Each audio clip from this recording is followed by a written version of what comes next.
Slither hither, weirdos and witches.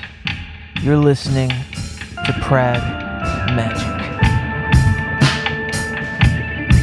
I am your host, the one who revels way too much in the process of creation, Revelator Keats Rye.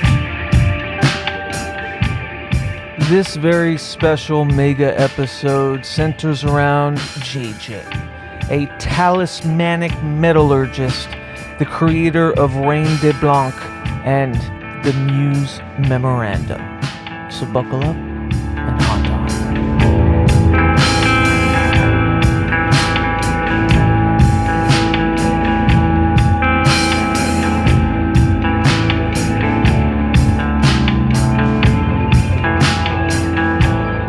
As I previously stated, the episode is of two conversations with the two same people.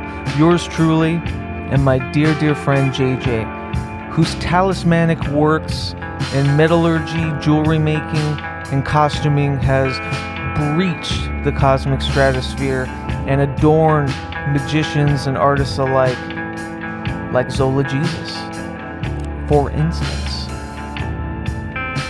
The first part of the episode is her joining me on a PRAGMAGICK liminal stream that was streamed a couple years ago on Halloween, but it haunts still. It is timeless. Listeners will not feel the time divide too much. However, the reason why I'm putting it out now is because I've never put it in audio form until it sang to me to conjoin it with me being a guest on her wonderful program called the MUSE Memorandum, where she hosts and writes about artists, thinkers, creators, all talismanic living people such as you and me and everyone in between.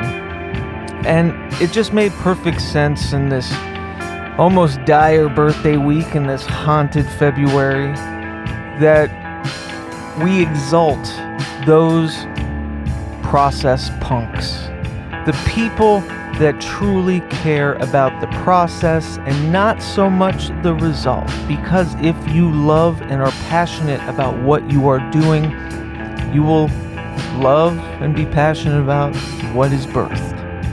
Like the Divergent Magic Grimoire, which I just released, as a tool to exalt the process and to love the mundane and the rituals that make up your lore. JJ doesn't need a Divergent Magic Grimoire. She is a Divergent Magic Grimoire.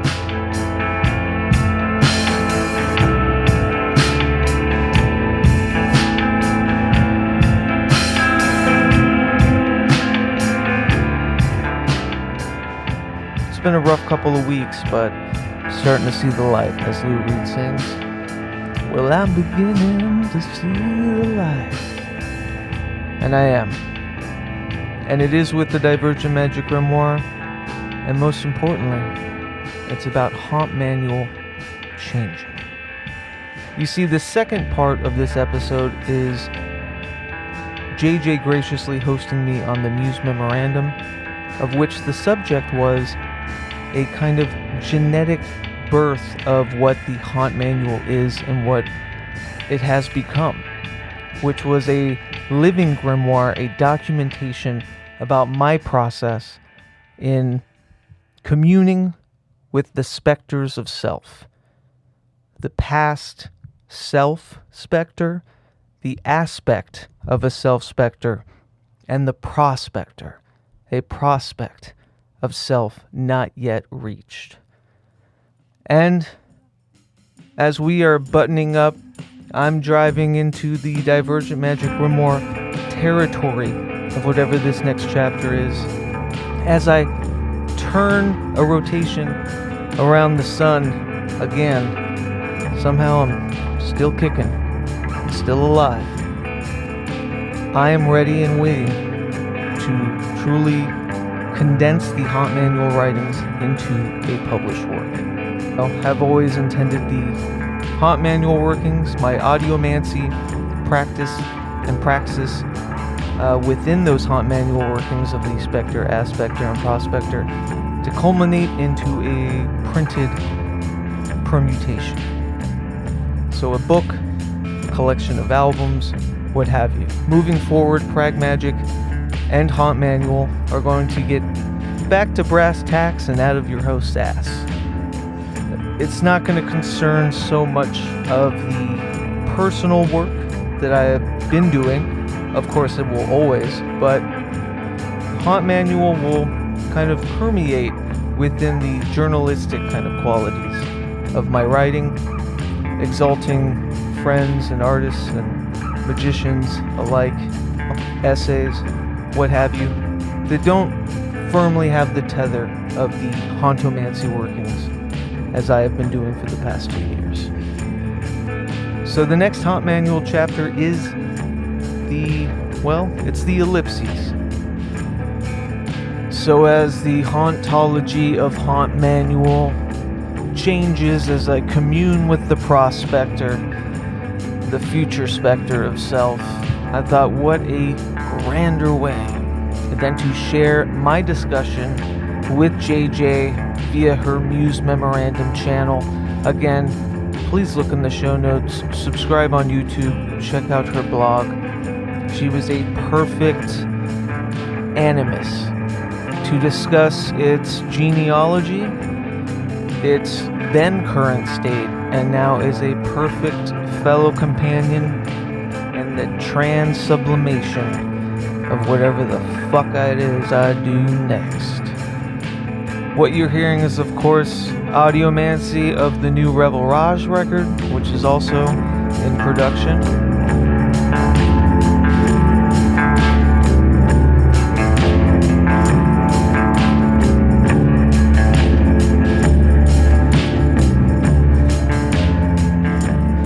Support me on Patreon at patreon.com/pragmagic. Go subscribe to Haunt Manual. See how I changed my writing and my journalism back into the fold as I tinker and dally with the first Haunt Manual book. And don't be a stranger. Reach out to me, pragmagick@gmail.com, if you'd like to be a part of the Divergent Magic Grimoire community. But first, let's hear from JJ about where to support her work.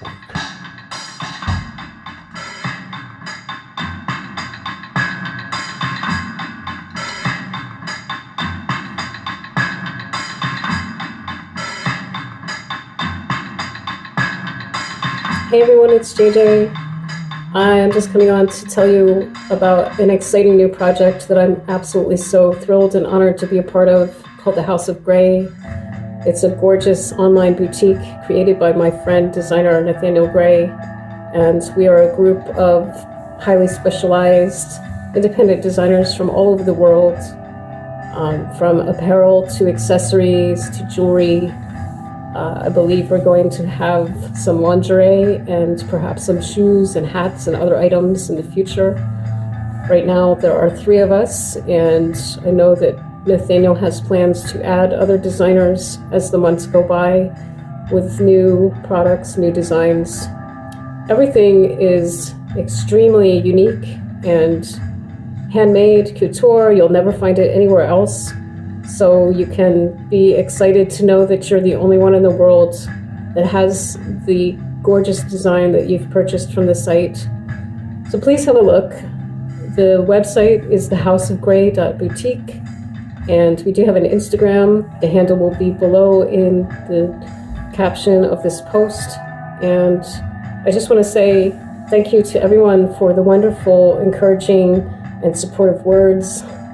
We are all very excited about this project, and also you will still be able to find my designs on my website. I plan to continue on with Reine de Blanc brand and also still do custom orders, so please don't worry about that.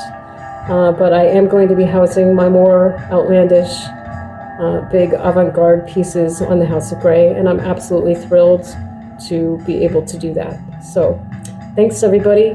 Have a look at the website, and welcome to the House of Gray.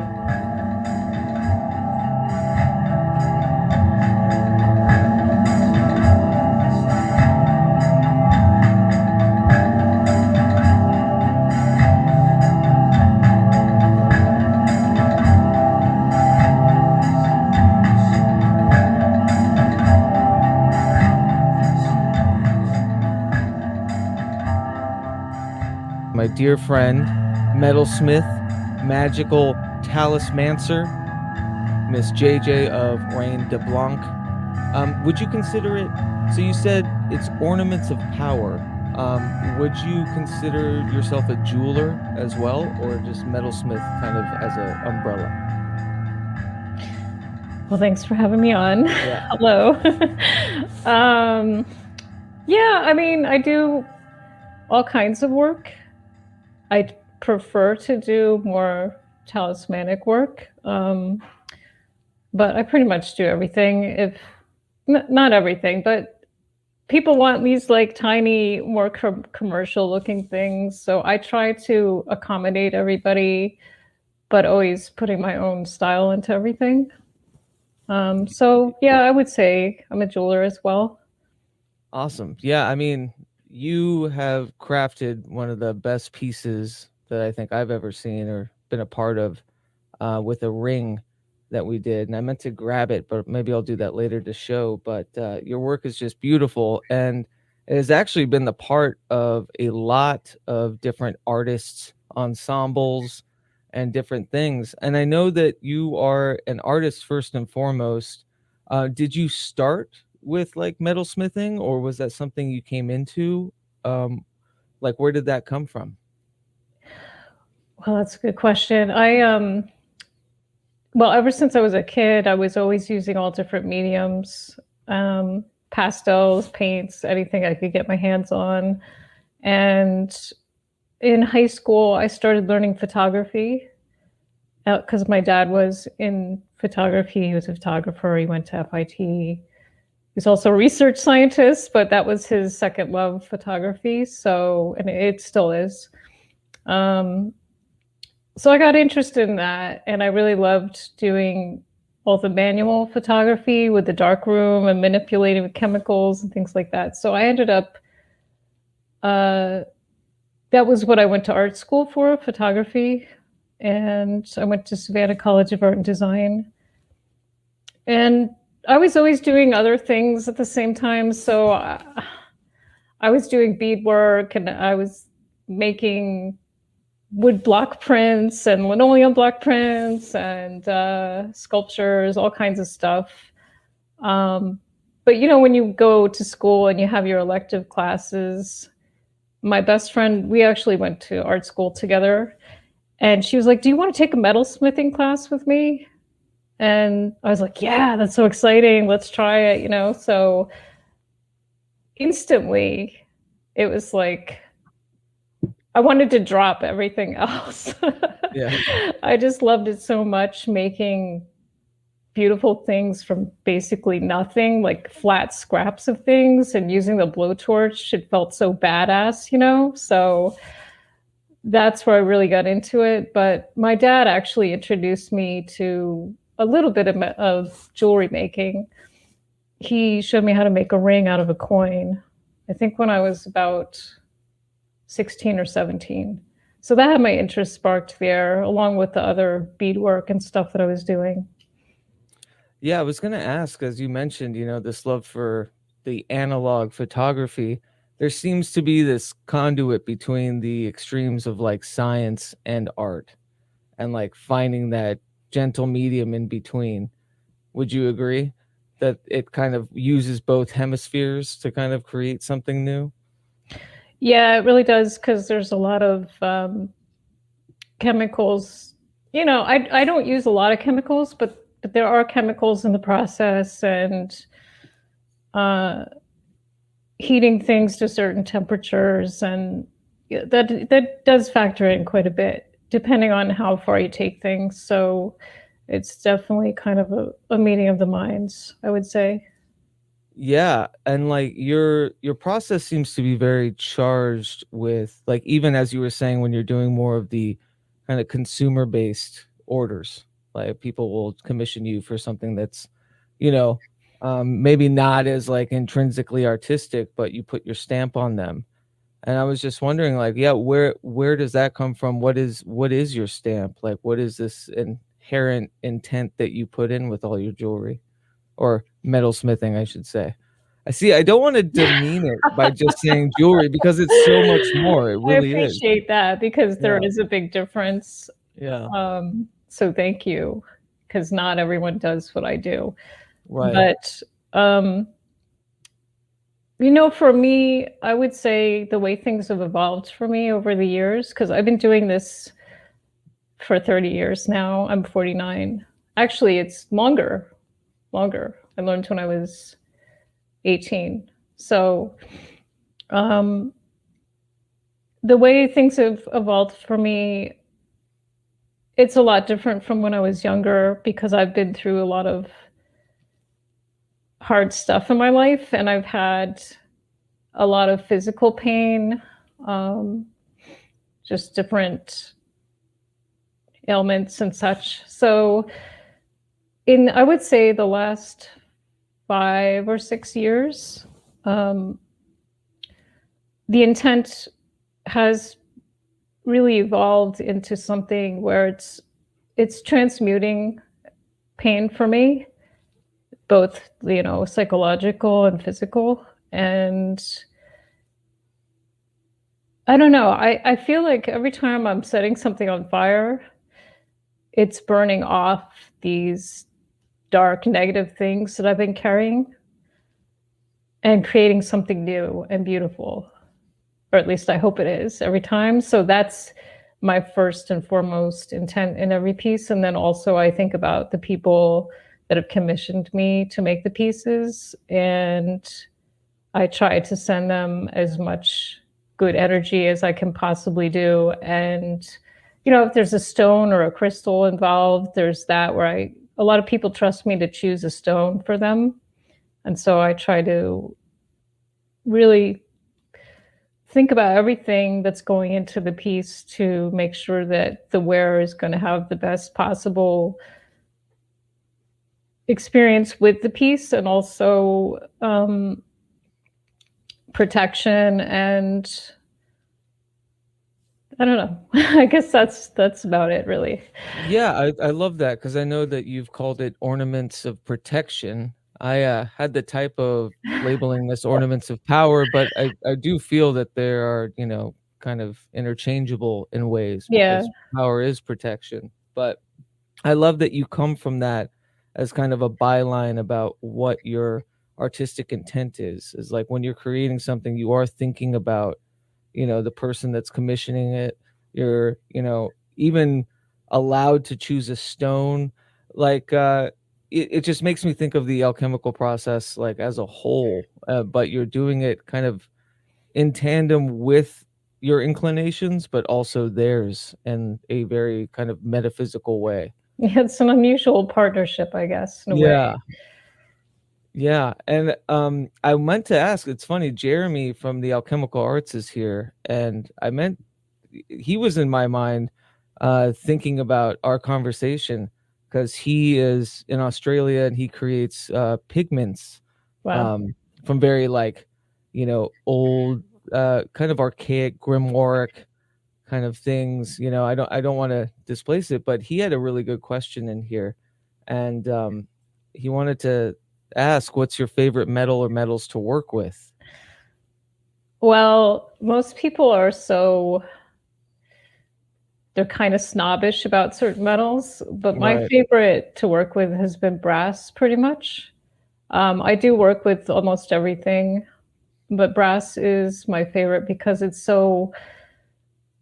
you can do so much to manipulate it, and I love to manipulate things and give things different textures and finishes. I like to sort of scorch the hell out of things sometimes and make them look really burnt and crispy, and then add the contrast of, you know, I'll kind of sand off some areas so it has those highs and lows.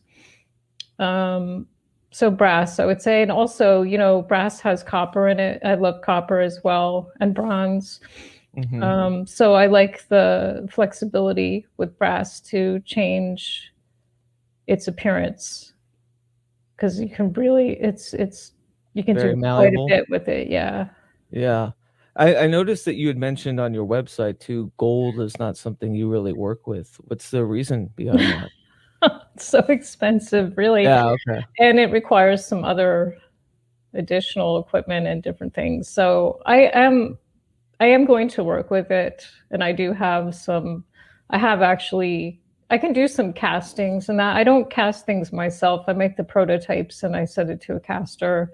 They make a mold of it, and then they make it in whatever kind of gold I want. So for now, that will be the process that I do. But down the line, I would like to just hand make things with gold. But Yeah. it's the metal prices are just insane these days. So it's not something that I'm going to be doing right now, quite honestly. Okay, yeah.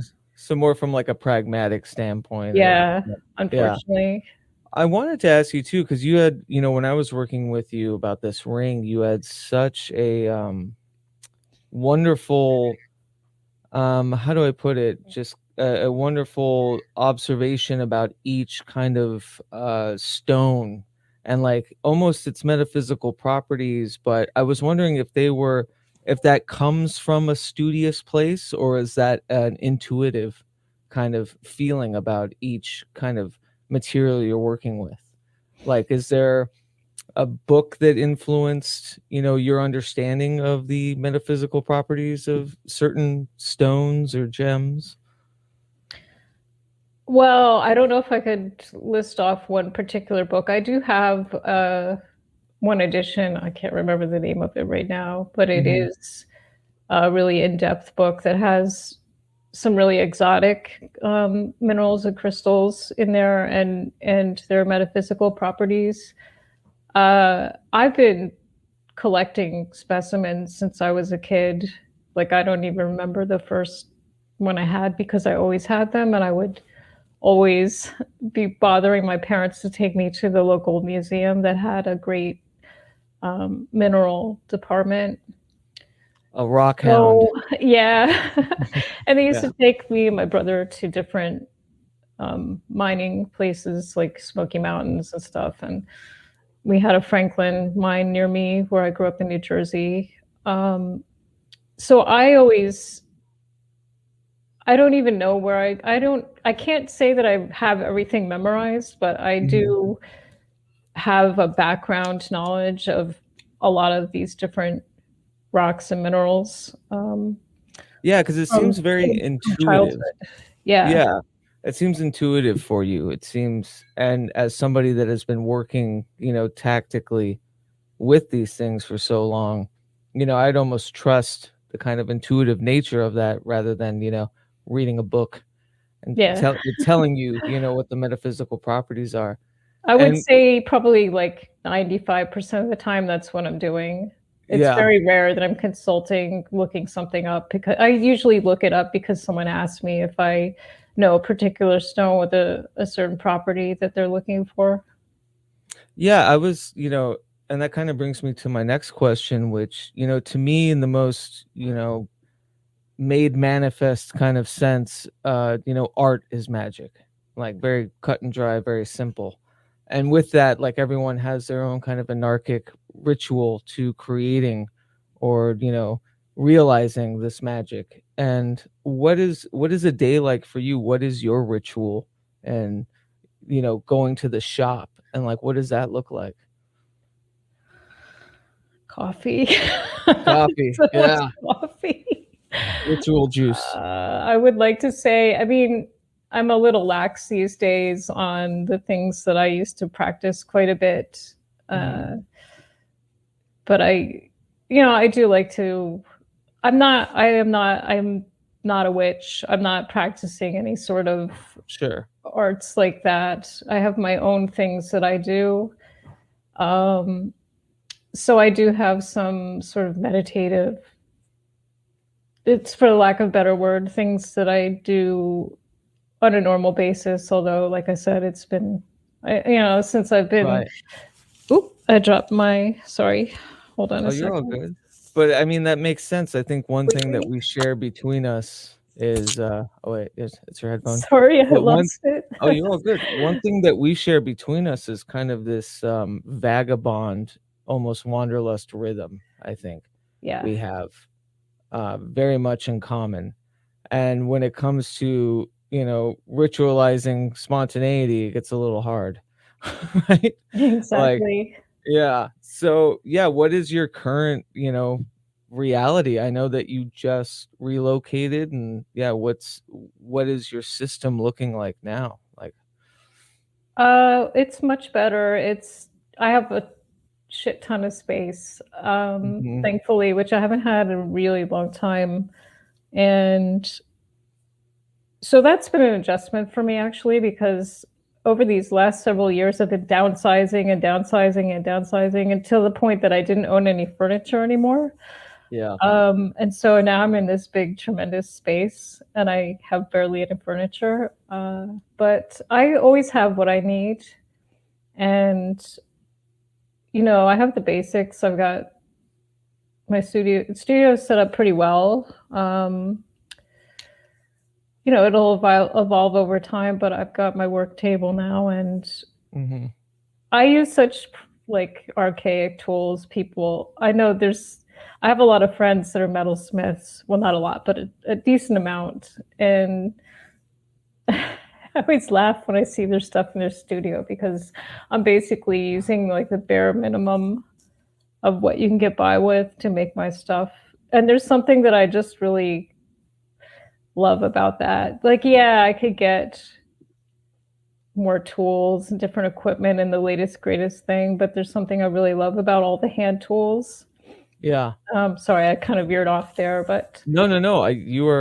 We are on the same wavelength here because, like, I feel that too. Almost the process, like, I kind of equate it. There's a lot of things now in AI, right?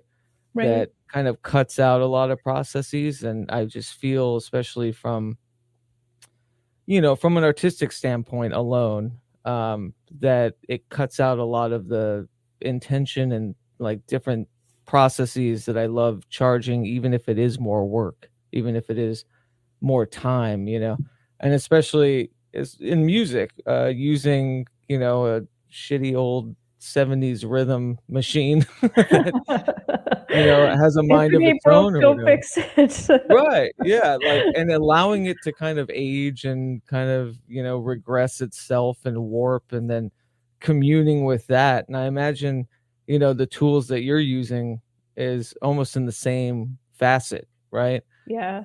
Yeah. So So, like, that's my reality. yeah, I am always like just I have to constantly sort of assess my tools to make sure that they're not really falling apart or something like right, that. So it's occasionally I need to order some new things. But yeah, I really prefer to use all of the hand tools and the things I've been using for 30 years, basically. People also make fun of me because I don't use the big tanks of gas for mhm, the propane or other gases to use the torch with, which has its, those things, they definitely make things easier and you can have more control with the flame sometimes. But again, I'm using like disposable burnt-o-matic propane tanks because they're portable for one thing. mhm, I've been moving so much in the last several years that it's not really conducive to lugging around these big dangerous tanks. yeah, And I've been able to pretty much work in my home space for a long time now because I have those portable tanks. mhm. So again, another thing that, it just works for me. So I prefer to use it. Oh, we have a good question from Oswald Spangler, who I'm sure you know. Oswald asks, "What does JJ know about the metaphysics of emeralds, and does she think she could craft an Eye of Horus amulet with an emerald?" Uh, I have a couple of questions about that, but I as well. I'll let you navigate that one. I do remember some things about it. I know it's for love and loyalty, things like that. I don't remember everything, quite honestly. Yeah, I probably could. I don't see why not. I mean, I've done all sorts of different concoctions for people, so I certainly could make something. And let's talk about that. So, like, obviously, you've been commissioned. Say, if somebody wanted to commission you to craft an Eye of Horus amulet, it's interesting to me that the processes of you creating it yourself, them kind of, how do I put it? Issuing out to you to kind of figure out, so they get, is an interesting kind of divot from their practice. Do they give a lot of like process schematics, like you got to do the LBRP before you craft it, you know what I mean? Like, has that ever been a thing? I'm fortunate that I have not encountered that too much. There has been a couple of times where things have gotten really demanding with what people want. Yeah. But I'm pretty, what's that? Oh, I was just gonna say, lay it on me, sister. Give me a nightmare. Give me a nightmare order. Oh, I would say probably I know there's been a couple recently, but there was one that I will never forget, which was with a prehistoric shark tooth, one of those megalodon, or however you say it. Yeah. It was really large, and the client just kept changing what she wanted in the middle of me designing it. And she wanted impossible things. Like, I was like, you don't understand the physics involved of me trying to balance. She wanted these strange attachments, and it would probably just break off or fall off. And so there's a lot of things like that where I have to really play around with weight and balance, which is, it's kind of like what you're talking about before with the science of things. But as far as maybe someone wanting any metaphysical or magic things done beforehand, I haven't really encountered that, I have to say. But I definitely have had struggles with clients and what they like. I'll draw something out, which I actually don't normally do. I don't normally sketch anything for anyone or even for myself. I prefer to just start making something, and perhaps that'll be the prototype, and that's the 3D sketch for me, because I already have something in my mind, and I may not always be able to fully see it myself, but I know it's in there. So I just go for it and start fabricating. But I have done sketches for people, and they'll be like, oh my God, I love it, it's great. And I start making it, and it's really like pretty dead on to what the sketch is. And they're like, oh, it's not really what I thought it was going to be. Blah, blah, blah. So right. Yeah. It's like, oh. Yeah. So what do you do for yourself? I know, like, as that kind of confluence of needing to survive, also being an artist, having to get commissioned work and, keep yourself afloat. Like, what are some of the experiments or things, you do for yourself as far as, these ornaments of protection? I just always try to keep productive, even if I don't have orders. I mean, that's a big help for me. It keeps the creativity flowing. And I've actually really learned this is a big thing I wanted to bring up, is that people focus on perfection so much. And for me, and I'm a Virgo, three times Virgo, wow. But I do have my Aquarius rising. That's right, we're the opposites. That's it. Yeah. So I've actually really come to love imperfection, and not holding things so precious and overworking things so much, because I feel like a lot of times it's counterproductive and can make things really stagnant.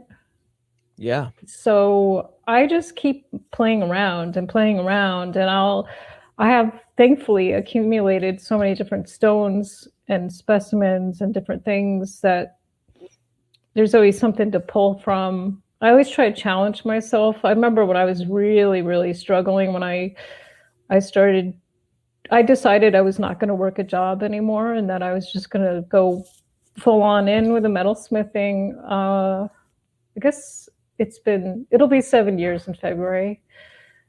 And I was so broke that I couldn't even buy metal to do things. But I had a shit ton of antique and vintage coins. And I was like, there's metal right there.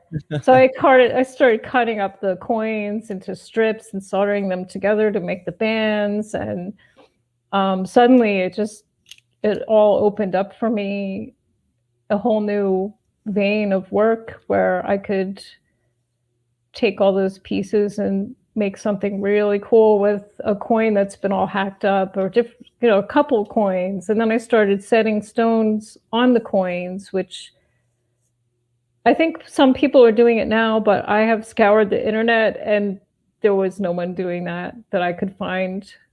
And not that it matters all that much, but it was exciting to me that I was doing something that was at least new to me and probably new to a lot of people to see. So I love that. Yeah. I was just, oh, go ahead. Sorry. Oh no, just to finish the thought, I like to repurpose things and use whatever's on hand. I'm always challenging myself because if I feel like I got to go buy it or I have to, I'm out of something.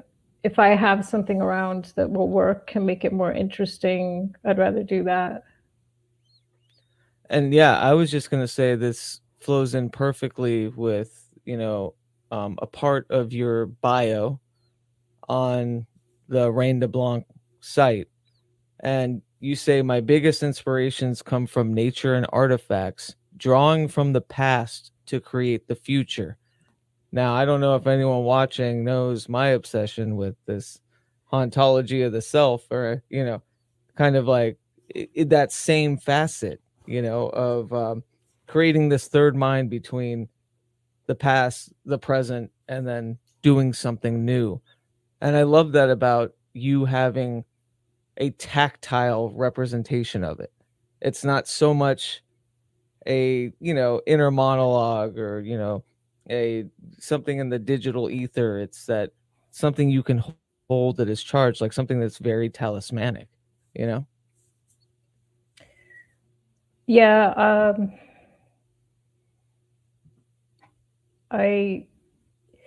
I've always admired just artifacts and ancient things. But I feel like we are living the past, present, and future all at once. I feel like all of these things exist in once. And so this is a way for me to marry all those together. Because if people have seen my work, at least the things that I choose to do that are not necessarily commissioned, so many people tell me that they're like, oh my God, it looks like it's 500 years old. It looks like it's, thousands of years old, because I like to make things look aged, but they kind of look like a mishmash of like ancient and future all at once. Right. Yeah. So I really love trying to bring all those elements together.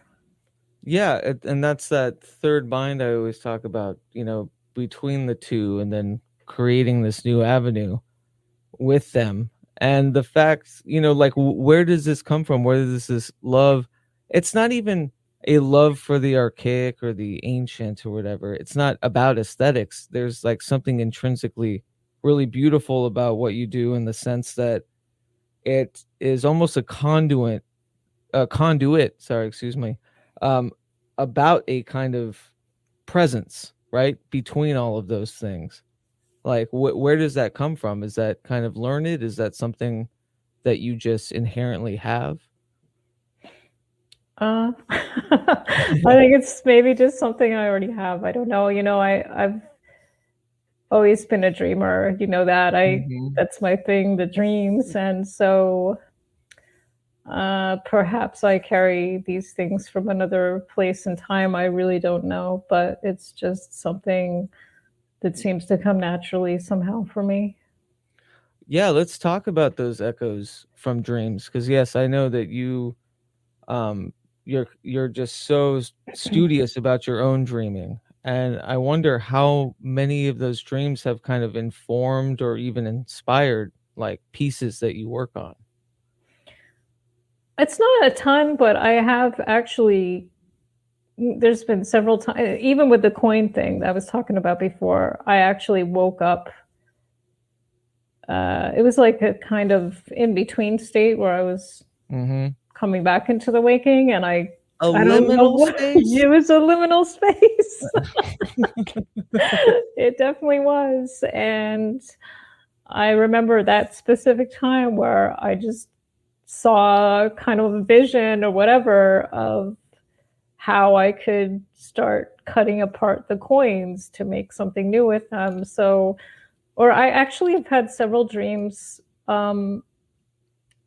There was one in particular where I feel like I was maybe in Atlantean times or something like that. And there was this really amazing bracelet that was sort of a rounded triangle shape, and it was gold, and it had these beautiful gemstones set in it. And I've had all kinds of, yeah, I guess I've had quite a few like wearable garment jewelry, like big draping sort of dresses and things like that. A lot of things that I do, if I haven't done them already, I definitely want to do down the line. So those things do come through from dreams for sure. Now, are you a very like sturdy dream journalist? Are you always kind of making note? Yeah, I try to. I mean, there was a time where I was really like, it was religiously every morning I was writing things down. But in the last couple of years, my dreams have kind of, it kind of bothered me because I was like, oh man, I'm not dreaming like I used to, or I didn't have the recall anymore. But it's back. And so Yeah. even if I'm not writing in a journal, I'll, you know, do a voice to text into my phone notes or something, just so I Yeah. can, just some of the details that are enough to kind of anchor me there so I can recall most of the dream again. But yeah, it's very important to me, and it always has been. In this like kind of wanderlust that we share, do you find like in the midst of travel or like, the liminal space between, existing somewhere like in the somatic realm, do you find those are the more heavy dreaming escapades, or do you find that once you're kind of set up that you're allowed to kind of investigate deeper, recall better? Oh, I think it used to be that way where I had to be settled, but now because I have been moving around so much, especially this year, it doesn't seem to matter. Yeah, it just But happens. I do notice that geographically where I am does seem to have a certain, it casts a certain mood on the dreams that is different, has different quality for me than other places. From place to place, I notice a difference. Yeah. Yeah, I've noticed that as well. Where where was kind of the most magnanimous kind of time within that, hypnagogic space? What and as far as like in the relation of where you were at that time, that you think like really peaked, like there was a heat wave of recall and remembering dream stuff. In the last year, Yeah. um, man, Where you're at now, probably. I wouldn't say so. Although I had a lot of dreams about, before I started traveling again, about Chicago, and I hadn't been here since I was a kid, Mm-hmm. and really didn't spend any time here. But as far as where things started to get sharper again, probably while I was staying in Hoboken, New Jersey, when I talked to Interesting. you last. Yeah, yeah. Yeah, and is there like tethers of memory that kind of spiked it, or was that your first time there and it just happened to really inflate things. No, it definitely. I've spent a lot of time in that whole area. Mm-hmm. I didn't live in Hoboken, but I worked there, and Jersey City is right next door. And I lived in Jersey City for 3 years, and I've spent a lot of time there. And Manhattan's right across the river. So, I lived and worked in Manhattan for decades. So I think that, and I grew up in New Jersey, but the northwestern part near Pennsylvania. Right. But I had always been in and out of that whole New York City area since I was a kid. So yeah, I'm sure that it sort of rekindled some things for me.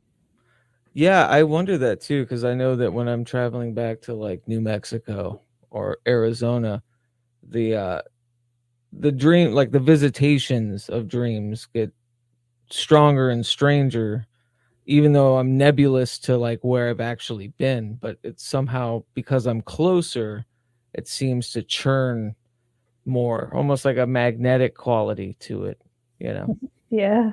Yeah. And like you mentioned Chicago, like you spent some time there as a kid, but like, yeah, what was it? What was the impetus to kind of ignite you to here? Well, it's interesting because the last year, a little over a year, I had been having dreams about the Great Lakes and Chicago. But I realized, going back through some of my old dream journals, that I was dreaming about it a couple of years ago. And I hadn't even thought, I was never interested in living in the Midwest because I always feel like I need to be near an ocean. Right. I always feel like I need to be on the coast. So, I had a few really good friends here, and I had the opportunity to visit. And I was like, oh my gosh, it feels so good. There's something about it that feels comfortable, even though I had no interest in living in a big city again. And the fact that the lake is so close by and it actually is like an ocean. I mean, I was yeah. so surprised. I was like, oh my God, it's got like beaches. You cannot see the other side. It's got these big, big ships out there.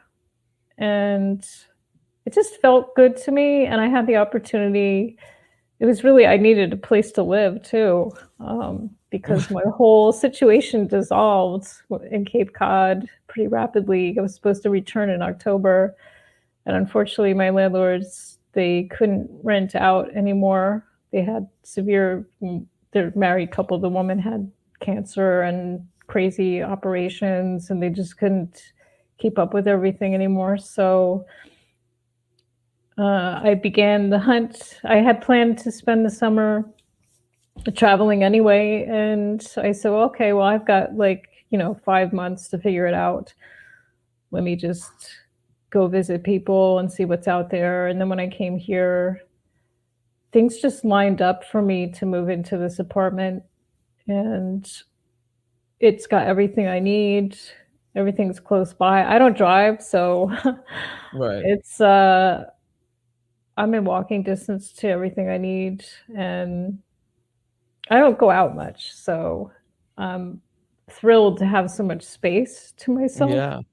Because, if you're in a tiny space all the time, you go a little stir crazy. And I'm used to, when I was in the city, I would be going out all the time in New York.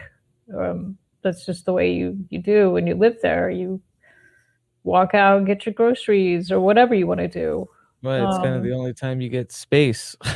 Yeah, exactly. And when I was living in Manhattan the last time, I was renting a room in an apartment, and it was originally the living room, and it had 2 Japanese screens dividing. That was it. I had no privacy, no sound buffer, nothing.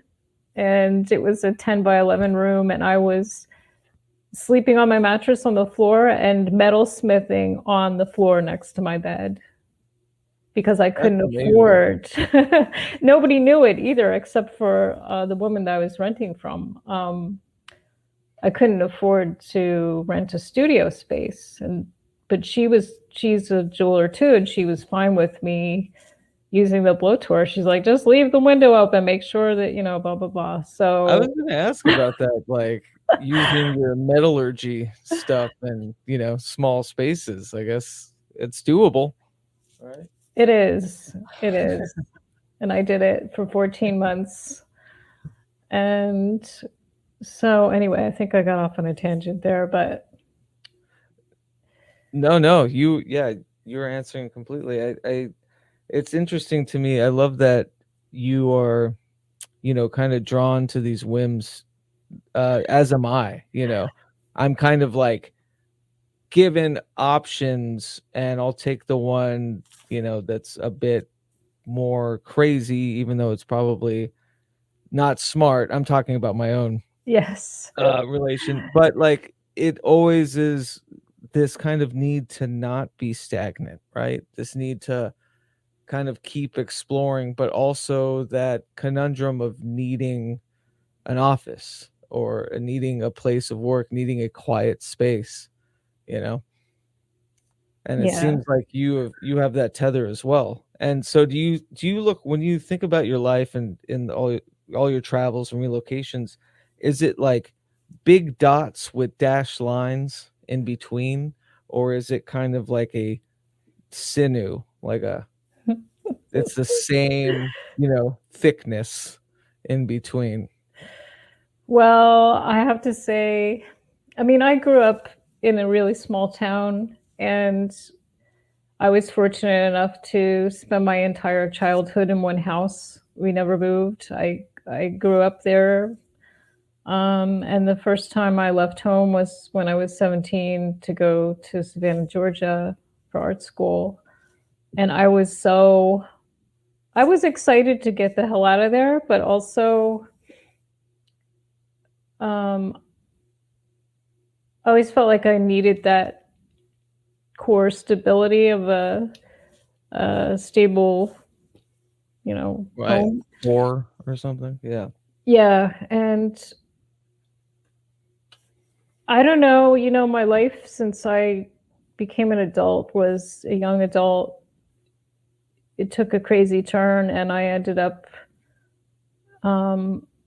first I moved down to Naples, Florida with an ex-boyfriend, and he got a job out in Seattle.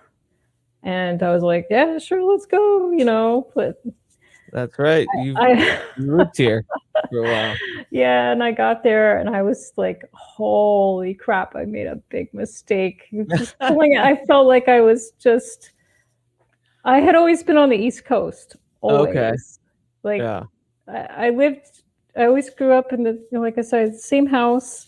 But we would go back and down to Florida and South Carolina to visit relatives and stuff. But I had always stayed on the East Coast. So when I got out there, I felt like I landed on the moon. Yeah. We pulled into town after it was December, and traveling from Florida to Seattle, as we got closer to, I would say, Oregon, the mountain passes with the snow and the overturned tractor trailers and the logging trucks. And it was just like, by the time we got into Seattle, I just felt so traumatized by the terrible weather of the trip. And so that was a big shock to me. But I did like it for a while. Oh, thanks. I did. Okay, but a lot of weird stuff happened there. Yeah. And it's like ever since then, and the things that I've been through, because I mean, I don't really talk about it much, but I was in I don't like to label things, but what some professionals would call a cult abuse dynamic for about 11 years. Oh, And I'm sorry to hear that. It's okay. Thank you. It's actually been probably the best thing for me, because it's sort of catapulted me to always keep, I don't know what to say. I guess Your druthers. Yeah, I mean, I like to keep moving. I was just plain Jane vanilla when I grew up in my small town. And I don't think that I would have all of the wonderful experiences that I've had if I didn't go through that situation. Right. So it was like an initiation for me into a lot of things. And I think that's probably why I move around so much. And I feel kind of fearless about most things because I was in such a state of fear and trauma for so many years that freedom became the biggest thing for me. Yeah. And being an individual and not being controlled. And yeah, so in a nutshell, I think that was a big factor in the way that things have turned out for me. And the trajectory, oh my God, you know what I'm trying to say, the trajectory of my life. Well, yeah, it makes sense, especially to come from a sort of what's the clinical term, kind of a codependent, but like, very one-sided, malicious kind of thing that you'd want after that, like, to be empowered by your lonesome, to be empowered by yourself first and foremost. Yeah. Yeah. And there were some real adjustments for me getting out of that situation because, people sometimes when you're in those kind of terrible abusive situations, you kind of self-destruct and become really reckless. And so I became really reckless because I needed the opposite. I needed just as extreme as I could go. But I've really learned to temper that over the years and not be like, when I move, it's not just all willy-nilly anymore. I make a real plan and make sure that it's going to work for me instead of just jumping off a cliff and hoping for the best. So, right. Yeah, We know better now, right? totally. Yeah, when I was I back learned the lesson. yeah, when you were in what was it, Cape Cod? That was a really beautiful place. But I remember you were, because of the line of your work, and maybe you can talk about that a little bit, but you can be commissioned for film projects, you can be commissioned for art installations, for solo entertainers. Like, your work kind of allows that to, well, I might be in this other space for a while. Like, I don't need to plant an anchor here because the way of which I work might take me somewhere else. Was that kind of where you were thrusted in the past couple years? Yeah. Being in Manhattan, actually, I did the outdoor market there, one of the best ones. Thankfully, I got in there, and it was really hard for me. I think I'm getting an echo. Sorry. It was really difficult because I had to make everything myself, and then I had to be out there selling 3 days a week for 10-hour days in all kinds of weather. And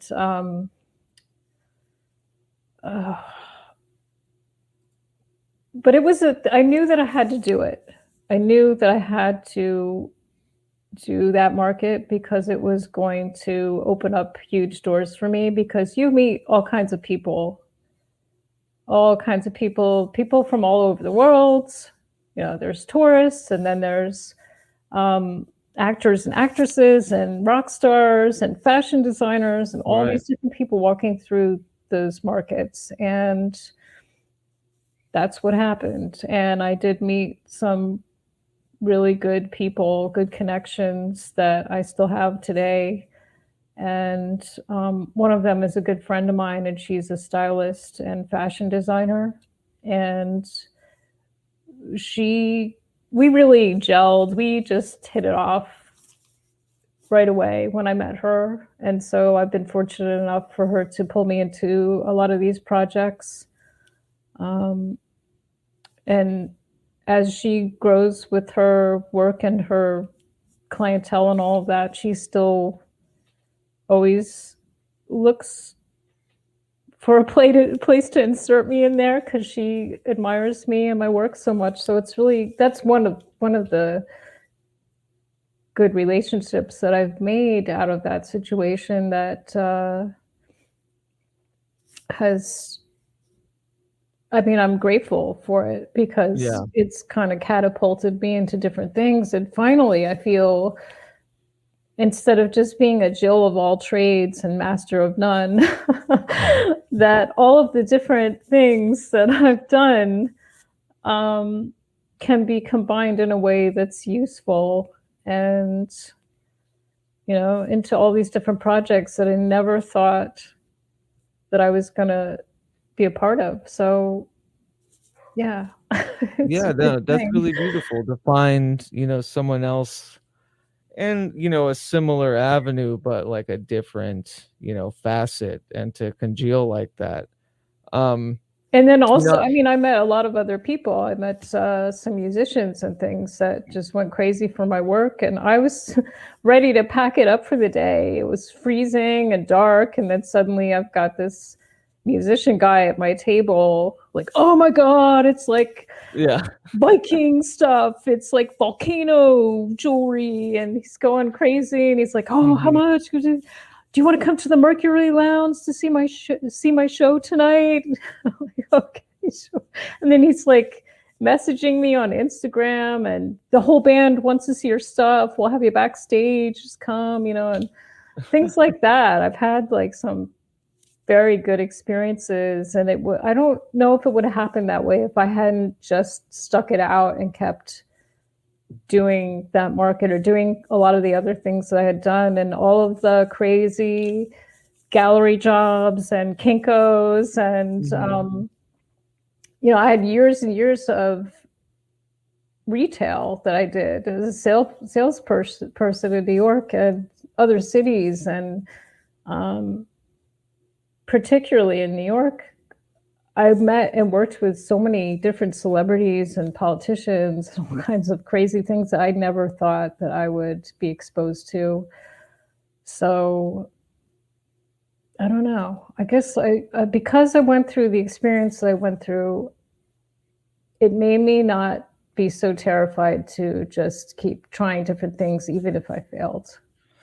Well, what's amazing to me and what I hear from you, and, I think we share this in the kind of extremes, zodiacally, I don't even think that's a word, but very much like the ponderance of the opposites of the rising and the the sun or whatever. I see this need for kind of a sporadic, not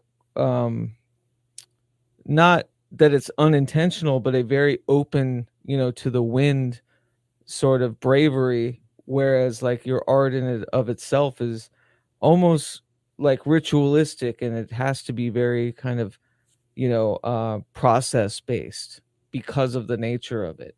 And so it's like you merging both of those extremes in kind of one avenue. And that's really fascinating to me. Thank you. I don't know. It's just what I do, but and I'm just trying to think, because I had so many different jobs and things and experiences. I mean, they were you were talking about the film set thing, and they were consulting me on this one job that there was a bid in for on how to do different metal finishes to make things look aged, like furniture and urns and garden tools and things like that. And I don't necessarily know how to do all of those things, but I have a good knowledge of, base knowledge of how things work. So, and I'm not afraid to experiment and figure things out quickly. And I rarely say no to anything as far as work. Yeah. Unless it's, I'm not going to do something that goes against my morals and all of that, but I just mean in a sense that I feel like I'm always excited to figure things out. So, Right. Because I have done so many different things, it's so funny because I think that for a long time, my family and friends thought, "Oh my God, what is she doing now? She's all over the place. She's, you know, selling antiques over here, and she's working at a movie theater over here, Yep. and managing a cupcake shop and acting. You know, I had to do like janitor stuff and all kinds of things. And then I was Sure. interviewing people to be candidates for uh, sales and insurance and all kind. I mean, I was an insurance agent and I was enrolling the FD in the fire department in New York and all kinds of things that I'm just like, what am I even doing right now? This is so weird. And just random office jobs and being a secretary and being a receptionist and soldering cable wires together for audio visual company and all this stuff. But it finally has come together where people see the value of my different crazy experiences with all these things. Yeah, your preferred avenue is now your main avenue. Yeah. Which is brilliant. And that, I often think for me sometimes it's gonna, it's a life's work to even just find that out. So I'm always really excited when friends, are finally, given the I don't know, the celebration of what they should be celebrated for. I remember when you were sharing with me, I don't know if I can talk about this. So sure, whatever it is, I'm sure you can talk about it. It was a client who at the time, I know we had to kind of me and some other people, probably Nish as well, just had to kind of, keep it on the down low just because it was something in the process. But Zola Jesus, yeah, wearing your jewelry, and Zola Jesus in and of, themselves is a particularly enigmatic, metaphysically minded, kind of, brilliant anarchic artist in and of themselves, and then you got to kind of, or how do I put it? Like, what's the word? Adorn. You got to adorn them, for a project. And I just thought that was so cool. That's like these different anarchic processes of people finding their avenues that, kind of come together. But yeah, it was very cool. Can you talk a little bit about it's very exciting because I actually got to create pieces specifically for her new album Archon. And my friend Ella, she was the stylist for all that. What was that? I said a fitting name, Archon. That's yeah, funny. I know. I was like, when I learned the name of the album. But there were 3 different looks that Zola wanted to do for the album. And so my friend Ella had given me the different looks and the descriptions and some of the vision boards for the different costumes or outfits. So what does that look like? Was that like a digital vision board, like a Pinterest? Yeah. Okay. Like that, pretty much. That's what that's used for? Okay. Pinterest? Yeah. Oh no, it was some kind of private file, but cool. It's similar to that where you pin different looks that you are trying to achieve. So, the themes were very fiery, like Phoenix from the ashes kind of thing, Red Riding Hood, and like Queen of the Forest type themes. So sure. I had to create different looks for each theme, and I did a bunch of pieces. It was so crazy because I was sick for weeks. I was sick for like 7 weeks with I don't know what. And I was finally getting better. And then my friend approached me. She's like, hey, I have this amazing project and I would love for you to be a part of it. And she's like, we only have this amount of time. And I was like, I have all the time in the world now because it's winter and, you know, it's after the holidays. And I was so excited to get back to work because I was just laid out for so long. Yeah. So I put together some really big, bold pieces. And I kind of did my own sort of vision board of rocks and crystals and metals and things and sent that over. And then she's like, oh my God, I love it. So I just started creating things. And I was thrilled because the one piece that I really very specifically made for her ended up being featured on all the magazines. It's that big, it looks like a red crystal heart with snakes and Hold a on, I big. think I have. Okay, We good. can show the image. Let me see. Hopefully this is it. I opened it and okay. This one? Yeah, that's the one. And actually, yeah, all of those.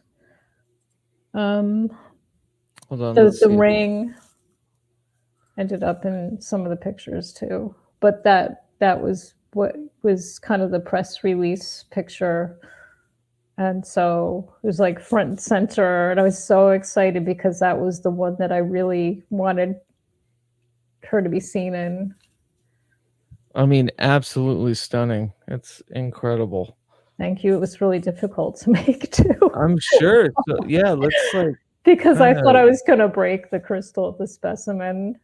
I'm so lucky I didn't because I had to make the metal thick enough to hold such a heavy piece, but I also it becomes very stiff to work with and you have to really push it down. So I was like, oh my God, I'm gonna crunch this thing. And somehow I pulled it off.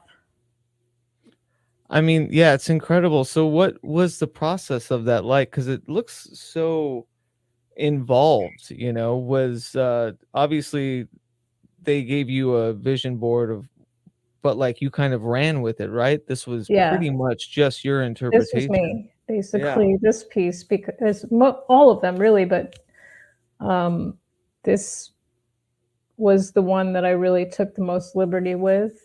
That and that other ring that looks like a crazy, I don't know, bird of paradise or something. There was something about this specimen that I hadn't seen before. I had it for quite a while, and I had them all laid out on the table, and the way it was positioned, I was like, oh my God, it kind of looks like a heart. And I'm not, you It know, does, I wasn't yeah. interested in anything. I don't do like, you know, typical hearts or things like that, but Right. this seems like a heart of fire for me. It was just very fiery looking. You can see in some of the other pictures where it's really red. And when I saw that, I just kind of envisioned this snake kind of wrapping around it. And so I said, well, let me see what I can do. And I have these really thick strips of brass and I heated them up and I started shaping them into snakes. I had to hammer them and I was doing all kinds of things. And Oh, here we go. a lot of playing around to get it to fit. Here we go. Yeah, this is incredible. So okay, so give me a second here. This is the other jewelry that you were doing. Yeah. Yeah. Oh my God. Yeah. That was the other sort of phoenix fire thing. But if you Incredible. go to the big heart piece, you can see That one? how red and everything. Yeah. Yeah. And then I had this big sort of Byzantine looking brass chain, which is incredible. vintage. And I knew it needed to be on something big and bold, all of it, just to hold together and to look great aesthetically. Hi, kitty. Yeah, I just love how there's an unruliness to it, but there's also like a very systematic, like there's an intent to it too. And that's what I was talking about, finding that confluence between even like your life and how it's laid out and what you do artistically, like is almost perfectly mirrored in your pieces. And it's just wonderful that this became, Zola's ornament of power for this record, for this documentation of self, um an artist entrusting you to kind of make manifest these pieces that they'll have forever. They'll carry a photograph or like an album cover is one thing, right? But to have like these ornaments to shuffle onto wherever else life leads them, and to have something so tactile is just it's brilliant. Well, she didn't actually keep them, but Oh no. No, she loved them, but that was part of the thing to return them. But I created them for that album shoot. Oh, for the shoot. I think she definitely would have kept some. I don't know why she didn't contact. Well, I mean, it's forever. They're okay. We'll put it this way: they're not exactly everyday wear, so that's probably part of it. I mean, they would be awesome in concert or something, but they're not very practical, and that's the thing where it's become a really sort of niche thing for me, to make these make like runway or photo shoot pieces, because they're bold and they need to be seen from a distance. So they don't always get kept by people, but that just gives them more value. People really want a piece of that, Yeah, because if they wanted collect something power. They do collect a charge as they go through these things, and different people. Well, and also it haunts on to the photography and artwork and everything that she utilized to charge that piece of her artistic discography or whatever. Like, that's incredible. You use the word specimen. I know you define it on your site, but I was hoping you could probably define it for listeners, like what you mean when you say specimen. Well, I mean, there's different kinds of rocks, and typically if it's like a mineral cluster or formation, it's just called a specimen. Okay. And a lot of these that I'm using are definitely not normally used in jewelry. I mean, I know a lot of people out there are using crystal, like single quartz crystals and some big stuff. Right. Some of these have been a bit brittle, so they're not necessarily, like I said, for everyday wear. But specimens, usually it's a cluster of something. It could be just one type of mineral, rock, whatever, or a combined group of different kinds of rocks together, forming together. They're formations, basically.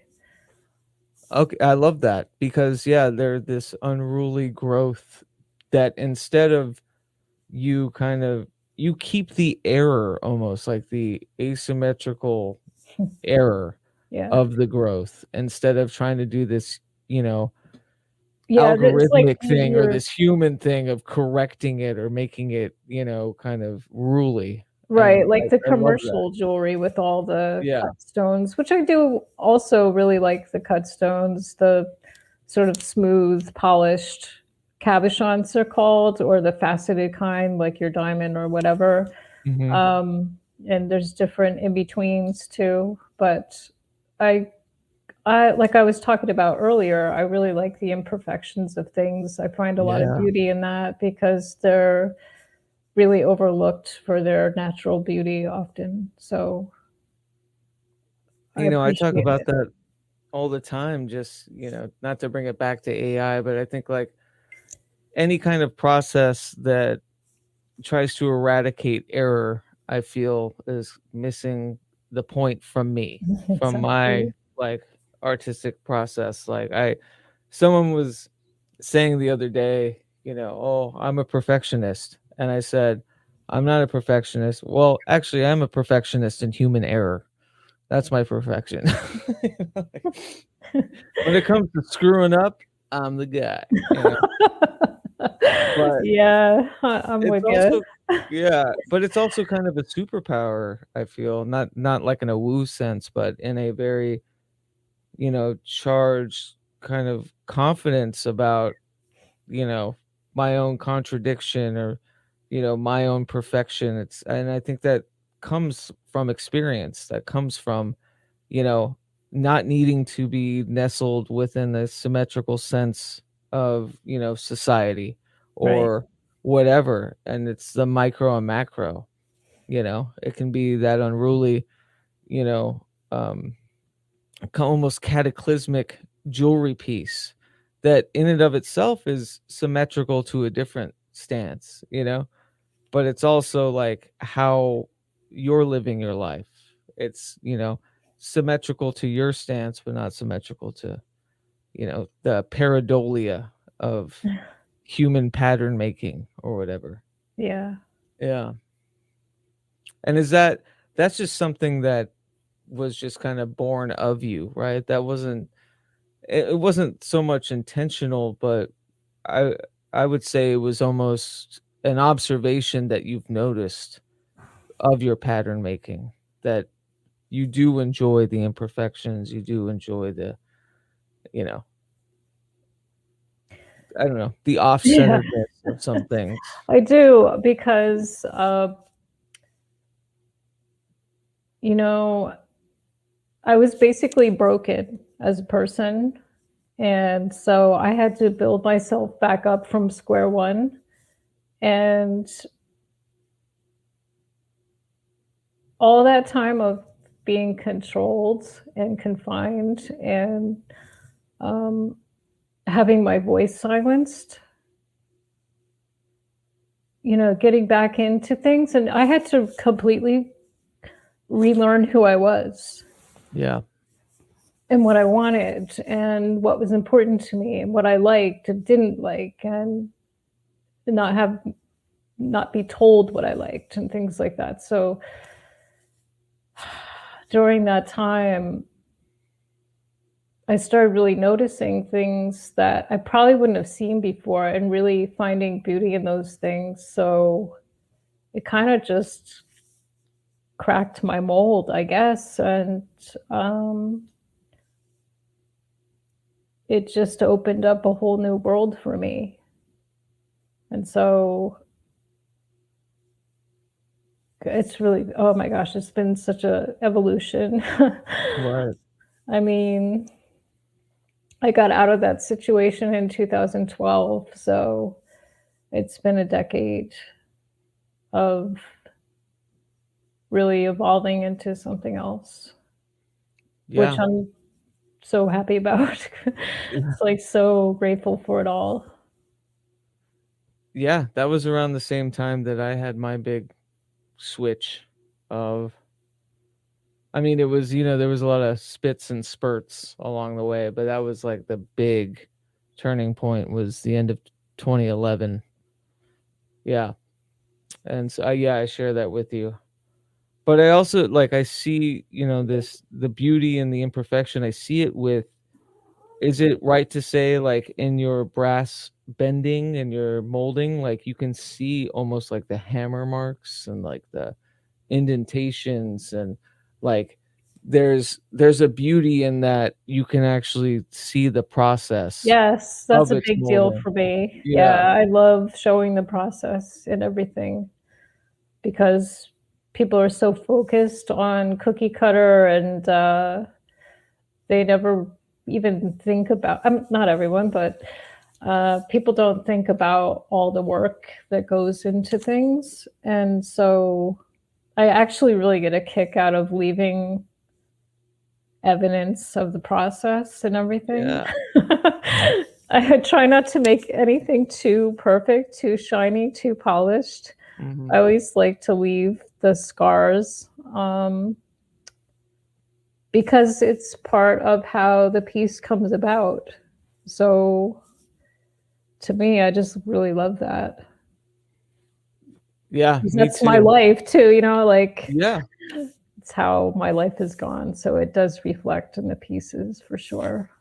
Yeah, and it's there's just like a very I love it. There's a deep-seated like punk ethos, and I don't mean like the genre of music. I just mean, the ethos of it, of like celebrating imperfection.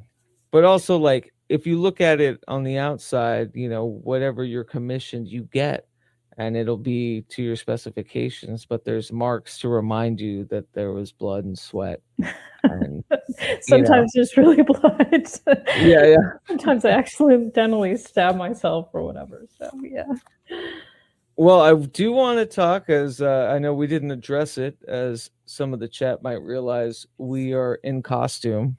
I know it looks like our everyday wear, but yeah, we wanted to get a little celebratory about this autumnal swing of which we're in, and this spooky season. And I wanted to ask you, as far as like a metalsmith, a gemsmith, like, do you find correlations about seasons and certain metals and gems that you tend to feel have more resonance with, this decay of which we're all in? Yeah, I mean, I guess so. I hadn't really thought about that before, but for me, autumn and winter are a big time of reflection and introspection, and we're moving into a time of decay and death, basically.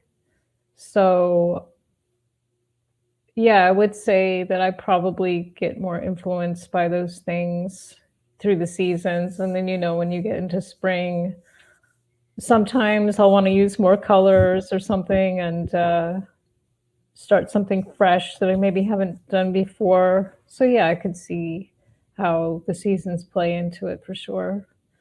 So you feel syncopated too, I guess, to that tether of nature? Because sometimes I feel that I'm almost the opposite. I feel a lot of the ponderances about, a sort of decay, or there will be like this drought of harvest in the spring, but I'll find bounties in autumn. You know what I mean?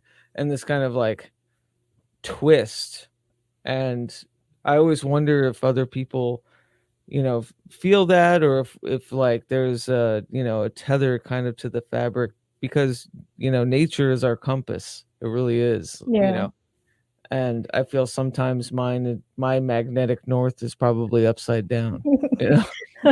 Well, I agree with you there. I mean, fall is my favorite season, and it always has been. And I feel, even though it emotionally is difficult for me for whatever reason, I still find a lot of creative spark at that time. Yeah.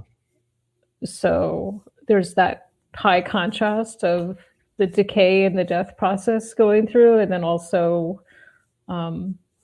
rebirth and birthing out new things, and cats meowing. Yeah. Crazy cat. I guess it makes sense in a kind of an astrological sense, if you were to, speaking like the tropical or Western astrology too, you being almost that end of summer baby, right? Me being a dead of winter baby, it would be flipped in a sense of like a inherent idea, because like when I move into winter, it's not my favorite by any means. I don't think it's worse than spring Yeah. or anything, but there's just a weird flux of change that I feel is almost like argumentative with everybody else's interpretation. I feel that way about spring. Yeah. I hate spring. Okay. Yeah. Okay. I mean, there's things obviously I love about it when the weather starts to get nice and whatever, but Mhm. there's just something I have a very difficult time in spring. I don't know what Yeah. it is. I don't know what that is either, and it's definitely. I'm sure there's mental disfluencies for me that are triggered by it, or I don't know. I keep trying to trace it, but this autumnal swing that we're in is a quick bounty for me, and then Mhm. winter hits, and it just depending on where I'm at, thankfully the Pacific Northwest isn't my snow hellhole that I could be in, but that's just because I'm a desert kid where I'm like, yeah, I want the rain, but no, snow's too much. So, Yeah. so there's a lot of like these different, you know, tethers and aspects. And I was just wondering for you, yeah, if you felt the same, do you feel um more creatively in tune during the autumn? And why do you think that is? I don't know. I don't know. It could be because I am a late summer baby. I always Hmm. thought that was a big factor in it. I always loved the extreme change of seasons. On the East Coast, you really notice them all. Yeah. And so, that, Oh, in the fall on the East Coast. Come on. yeah, with the Yeah. leaves changing, the foliage, You win. that's a Yeah. big thing. So, it's really in your face, basically, that things are, moving into winter. Yeah. But it's beautiful. And I think there's something just amazing about the blue in the sky at that time of year and the lighting and the smells, the leaves and Yeah. everything. And then obviously the pumpkins and um, Halloween I always loved. It's just, I don't know, it's a great time of year. So it to me gives a lot of inspiration. Yeah, you don't like, and I don't mean to ask this question like somebody else would ask us, right? Like I had a girlfriend once ask me why I was so obsessed with death. And I was like, I don't know how to answer that question because it's the wrong question. You know what I mean? Like it's not that I'm obsessed with death, it's that, to me it's this almost like ever evolving absolute of which we all face, and I'm bewildered with wonderment about it, right? It's not like macabre, it's not, you know what I mean? It's not that death and how people kind of visualize it, maybe like in our shared realm or whatever. That's kind of not what I mean. It's more of like a fascination and wonderment about what comes after, what this change is. And I was wondering if you felt kind of that same way, like, or have you been kind of macabre in the sense of, the final, or the, I would put it in quotation marks, but the finality of, our skin bags. Like, Oh man, well, yeah, I mean, I have been, and I have had some near-death experiences, and um, I mean, I've been talking a lot of woo on all these different recordings with people, so I'm not going to get all woo, but oh, go for it. Yeah. I've always had what people call supernatural experiences since I was a kid, and um, all the crazy dreams and just different extra sensory abilities. So I have kind of been experiencing a close relationship with death in different ways for a long time. Hmm. Um, it fascinates me. And for a long time, I was terrified of it. And now, having been through a lot of experiences and a couple of near death experiences, I'm not afraid of it anymore. And it fascinates me even more in some ways because I really want to know what happens Right. when we Yeah. die. Even though I think I have some ideas. We're gonna find out. I hope we're gonna find out. I hope we Yeah. are after all I mean, this. we're gonna find out That would suck if either we way. didn't. But But to me, yeah, that's the great equalizer. It's like, especially when it comes to holidays, you know, I feel, and I was talking to, about this with Anthony Tyler on his podcast um, recently. We were talking about just kind of the general allowance that autumn gives a like society into addressing these things, and it's like through the guise of a holiday, right? mhm. And it's like where there's an allowance of like, I know you're fighting all day not to think about these things, but here we get to infantilize it and be fun and kitschy about it.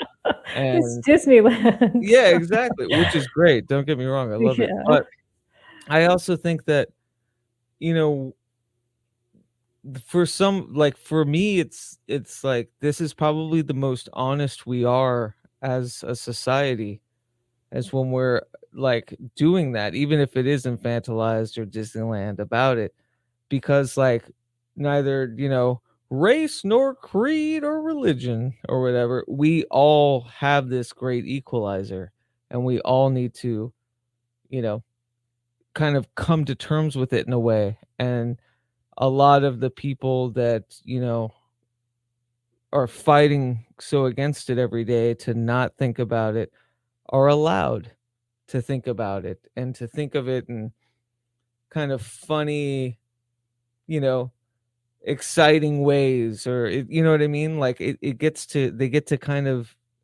touch it a little bit. And to me, like this is the most honest time in a human development, with the decay of autumn. You know, if there is birth, breath, and decay, you know, this is the decay of which we all hit. It's the great equalizer, and it's the most honest we are. And it has nothing to do with Samhain or, you know, I mean, parts of it do, but like it has nothing to do with like very specific holidays where Dia de los Muertos or whatever. There's this connection about the autumn, about fall, of which we all feel the fabric of just how loose we have our fingers on the pulse of what this all means. And we're all okay to, you know, address it and to skirt it. And yeah, to me, autumn is kind of the most human of all of the seasons, because if you think about it, we're always decaying. We're always on our way to a We're detritus. dying every day. Yeah. Yeah. And it's not a dark thing, and that's what's really hard to explain to people like my ex-girlfriend, where it's like it's not an obsession or about morbidity. It's an obsession about like this shared equilibrium we have. Like no matter our cultures, no matter where we come from, or like it's the great equalizer. We are all equal at the eyes of, you know, whatever ends up happening, right? And so that, yeah, that's always been my fascination with it, and that's why I love the holiday. And of course, you know, I'll put on silly suits, I'll watch goofy movies, and you know, but then again, what I'm trying to say is every day is Halloween. True, it really is. And it is another process Mhm. of life. And I guess for people that like to see the process, we are people that are really looking at it and enjoying experiencing it and trying to figure it out. The And I don't levity think that is there's anything wrong with it at all. no, and the levity is so warranted. I wish we had more humor about all of this, you know?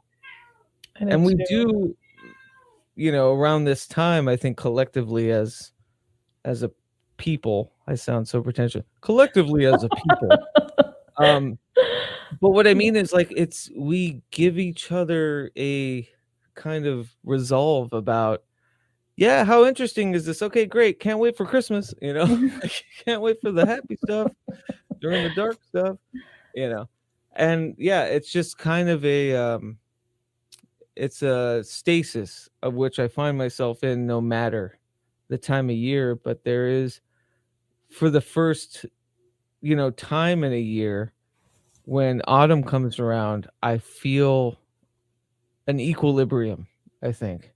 I feel like I feel a part of the patchworking that is shared by everybody. If that makes sense, Mhm. you know. And I think, yeah, it's a very celebratory time in that sense, where I think, like, no matter what, we realize just how human, error is, especially in our genetic code or our biology. It's pretty funny, right? I think it is. Yeah. Um, I guess it just depends on what people hold precious or whatever. For me, I don't, and it's funny because I've been able to talk about with my parents about this because they're older now, and I'm fortunate to still have both of them around. But Mhm. we're all on the same page about it. That, of course, it's sad. Of course, you're going to feel the loss, no matter how you feel about it. But at the same time, it's just a transition. It's just another part of the process. So for me, I don't get all bent out of shape with this cat is so insane. What's the cat's Sorry. name? Her name is Millicent Barnes. That's right. Yeah. Such a great name. She's a sweetie. It's just I think she's pregnant, so but anyway, getting back to death. Yeah, getting back to our light topic. I don't know. For me, I've always looked at it, especially like I said, because I've had the supernatural experiences and I've seen what I think are spirits and beings and things like that. This is just sort of a holding station for us, and we move on to something else. And whatever people believe, whatever they want to believe, whether we just die off into the darkness and we just don't exist anymore or whatever. To me, everything is energy, and energy always shifts to something else. So Right. It's really just that's the way I'm looking at it. Yeah, it's really, when it comes to that, it's really just a discussion of like energy when it dissipates and re-evolves, will it have an echo? Will it have a memory of what it was? And Right. probably not. I don't know. I don't fucking know. I don't fucking know. But I All think do it's know- good to not be afraid to look at these Right. things and to really want to understand what they are. And I don't know.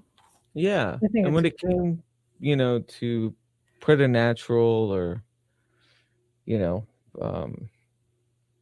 don't know, paranormal experiences, a lot of mine have to do with me as a kid, but most recently, the more kind of preternatural things that I've witnessed have a lot to do with a kind of like resonance that I'm tuning into within like an audiomancy ritual or something. And to this day, there is some things where I'm like, no, there's no way I could have known that. And then I'll figure it out later that it is of something else, or it's probably not from me. There's still that snide little idea that how do I know it's not just me and untapped things that, are resonating, I always love that idea of the poltergeist being, a like untapped psychic power from a prepubescent, kid in the house. Yeah. That's such a fascinating idea for me, but yeah, we can be here all day thinking about that. All I know, all I know is that I have had experiences, paranormal or otherwise, I'm not sure if it's so much beyond the grave. I think there's almost like an acoustical resonance that I think about a lot, especially in kind of a signal flow or theory, about these wooden places that we exist in, and it retaining kind of, hard echoed energy, and it reverberating. And, there's so many things that fly through my head about it. But all I know is that it's absolutely fascinating, and it's really fun when everybody's in the mood to talk about it during Exactly.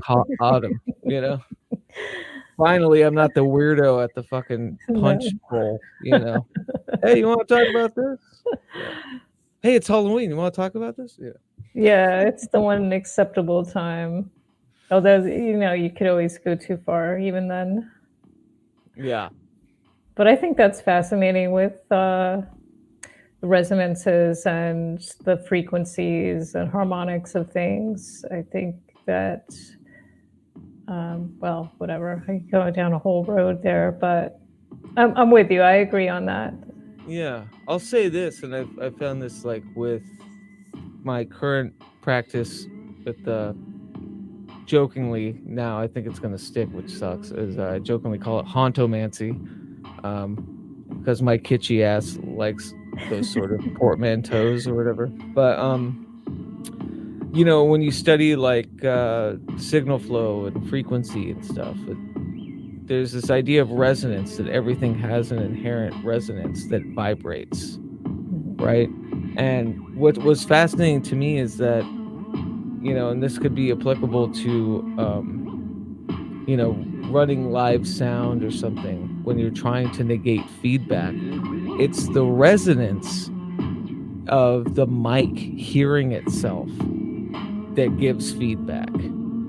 And like, to me, that like spoke so much about just experience, about maybe thinking too much, about spelunking too deeply into this shit. Like, you are hearing yourself, you are the mic hearing itself, and there's this feedback Ouroboros loop, that Wow. you have to kind of coordinate. I love that. Yeah. That's so cool. I never thought of it that way. Yeah, that's very And like, cool. it's very much, I think about those paranormal experiences, especially when it comes to sound, which is interesting, because I think smell would probably the first one you go to, but that's also not trustworthy. Neither of them are, but it's as far as like a metaphor, yeah, I really feel that sings to me about those experiences, right?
everyone. Welcome to the Muse Memorandum. I'm your host, JJ, and I'm back with another wonderful guest today.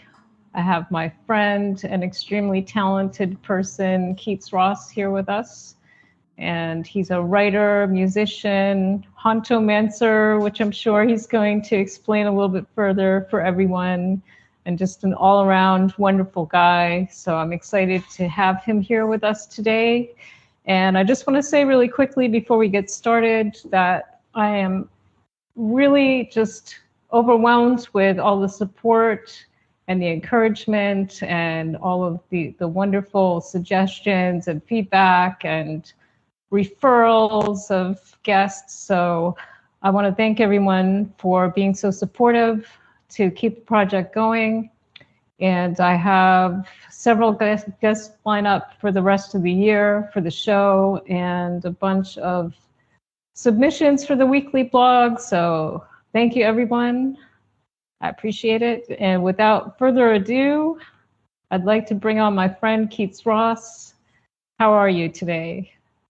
Good. How are you? Thank you for that too kind of an intro. I'm good. And yeah, congratulations on this. You were born to do it. I'm so excited that you took the leap and are getting into it because the conversations have been fantastic. And I'm very picky, just to let you know. Wow, thank you. I love it when people say that. It's a little, I'm keeping it lo-fi because I'm just not a tech wizard, but I'm trying to keep it fun and on like a conversation level. So I appreciate the feedback, and I'm thrilled to have you on today with me. You were so kind to have me on your show in October. Yeah. We're not wearing masks today or makeup or whatever. So that's debatable. But, yeah, it's invisible.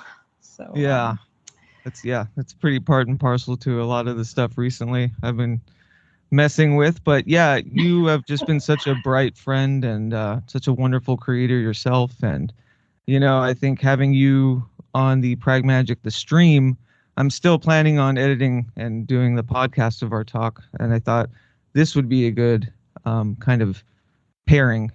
Yeah, absolutely. Yeah. So yeah, you've just been such a light, and yeah, thank you for having me. Thank you. Likewise. So maybe if you could just start giving everybody a bit of like a background on yourself and how you got interested in all of everything you do, and any early inspirations you might have. I know that's like all over the place, but I'm sure you can pull it together. Yeah, no, I've always been first and foremost artistically minded, especially when it came to writing and stories. I think the only thing I've ever won in my life was like poetry contests when I was a kid. And not that helped, motivate me in any way, but it's just kind of like a fact of like that I was very interested in it and doing it quite a bit. Yeah, and then music has also been a part of it. I've put out probably close to 15 full-length records by now. I started recording and releasing music when I was 13, back when mp3.com was a thing. And wow. Yeah, it was the first venture where, I was working with cassette tapes and 4-track recording, and then the advent of digital recording came around and the digital audio workstation and all of the possibilities, and it became more autonomous for me as a creator to play every instrument, to do everything. And then mp3.com had a thing where you could, upload the songs, and then you could actually get CDs printed. So I was passing out these CDs under monikers and what I term like heteronyms, which is a literary device for a dramatis personae or whatever. That started as Dakota Slim, and I would sneak these CDs to friends and be like, "Hey, you've got to listen to this. This guy's odd." And they all knew it was me, but, it was always trying to get people's honest opinion without any, kind of relation, I guess, like, or somatic relation to the work, to find like what people really thought. And of course, people weren't that interested, or they thought it was too odd or, strange. And I just kept up with it. And I've moved around the country my entire life, very wayfaring and a vagabond, lost soul kind of, land of Nod kind of thing. And the entire time, like through my entire life, the one thing I've managed to do was write or make a record. And those are kind of my documents of where I've been. So I look at my discography as kind of a journalism and documentation of the self. And, I started writing for disinfo.com when I was pretty young, and exploring kind of metaphysical means to enhance and inspire artistic processes, because that's the, to me, magic is art, and vice versa. It's, we can sit on the spires of all these like highfalutin ideas and all of that, but really the pragmatism of needing to create and needing to remove yourself from kind of the somatic reality, I think is like one of the most genuine forms of spirituality. So yeah. So it's been a long storied documentation, through all of my personal changes and, missives and different things that I've been through. I've always managed to create, and that's been my anchor to the world. And yeah, I still do it, and probably ad nauseum. So it's forever experimenting, forever documenting. Yeah. Yeah, that's great though. I mean, you're always spinning so many plates of just really incredible, talented, creative things. And I think, it's okay to keep experimenting like that. I think that's the best thing to do, to really get a good sense of yourself and where you've been and where you're going and all that. What I wanted to ask while you were talking, I was thinking about, you're talking about making basically a recorded timeline of your life. Mm-hmm. And I was wondering if you ever go back through your older work and recordings and journals, and what do you, so you do, what do you, I think you stalled a little bit. Uh-oh. Oh, there you go. There you are. Oh boy, it should be fine. So yeah, you were talking about going back to these documents. My recent work, Haunt Manual, which, I call a living grimoire, but it's really a journal about kind of memory, ghosts of the past. It's a lot of philosophy and artistic expression and how it's related to me over the years. And I kind of use the idea of hauntology, which is very much a philosophical idea of repeating patterns and motifs in popular culture. And I started using it and saying the hauntology of the self. So going back and finding lost synapses of artistic whims and wonders that, you might have lost sight of, or, get buried under the minutia of years and experience. And so there has been a lot of like spelunking into the past and albums and what I was intending to do, right, rather than what came out. And yeah, so it's kind of like this sample culture of the self, and bridging those times of the past where, they were otherwise finished, but it doesn't have to be finished. It's kind of forever permeating and changing. And, I'm very much against that. Once a work is out, it's done. You should be able, as the creator, to manipulate it and kind of regurgitate it, or, be oppositional towards it, because everyone has that right, even to the music or art that you do, right? So it's kind of like taking it back and figuring out the intentions, what inspired me throughout these things. And so that's been the the recent work. So that's very much, what has been like maddening as of late, but in a good way.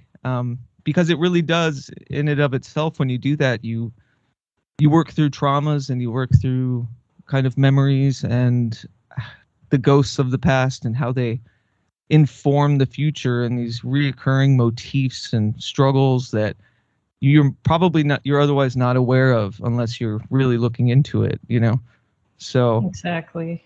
yeah, so in a way it's been this great mental health exercise to not only create an experiment utilizing some of the old to make something new, but also, to kind of journey inward and forgive myself or work with things that are haunting that I can't name, so yeah.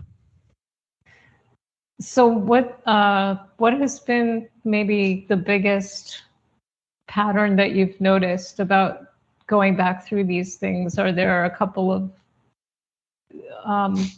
examples where you feel like you've made big strides and have been able to heal things up, that kind of thing? Yeah, so the first working I did, it came from a place of desperation. I think as artists, we go through these ebbs and flows where things come in like a mad rush, and then there's these dry spells where like nothing seems inspirational, or everything kind of seems like this unforgivable, relenting desert, that you're just trudging through, trying to find water for something inspirational. So I was in a weird space when I started Haunt Manual because of that. And it was really like a gamble with understanding my mental health and my mental disfluencies and why these spells happen. And then also realizing like, wow, 2017 as like a vector of self was a very bountiful year for me. It's pretty much led the path working of which I'm on. So I started, going back to that year and digging up journals, working with instruments even that I had back then, and doing these kind of improvised things to allow like synapses to return, without much foresight. And I unearthed a lot of like, forgotten pieces of artwork or ideas that were there. But it also, funny enough, I don't know, this is one of the synchronous parts of it, but it threw me back literally to where I was when I was 2017. Like before I did the ritual or, the audiomancy process or whatever I call it. It's really just like a, there's a fun lexicon for all of this, but it's really just a, artistic expression. Right. But before I did that, I had no idea that, soon after I was thrusted literally back to the city I was in, working with the company that I had worked with back then, staying at the house where I met Mary, or like we started our relationship. And it brought up a lot of, how do I put it? Like there was a lot of bad with it too. There was, you forget, like with rose colored glasses, like, oh, 2017 was, such a beautiful year. And it was a bounty. It's like when I started the podcast, the relationship, my dog, an album that, I consider kind of the real debut after years and years and years of putting out records. And when I was thrust back there, it gave me this,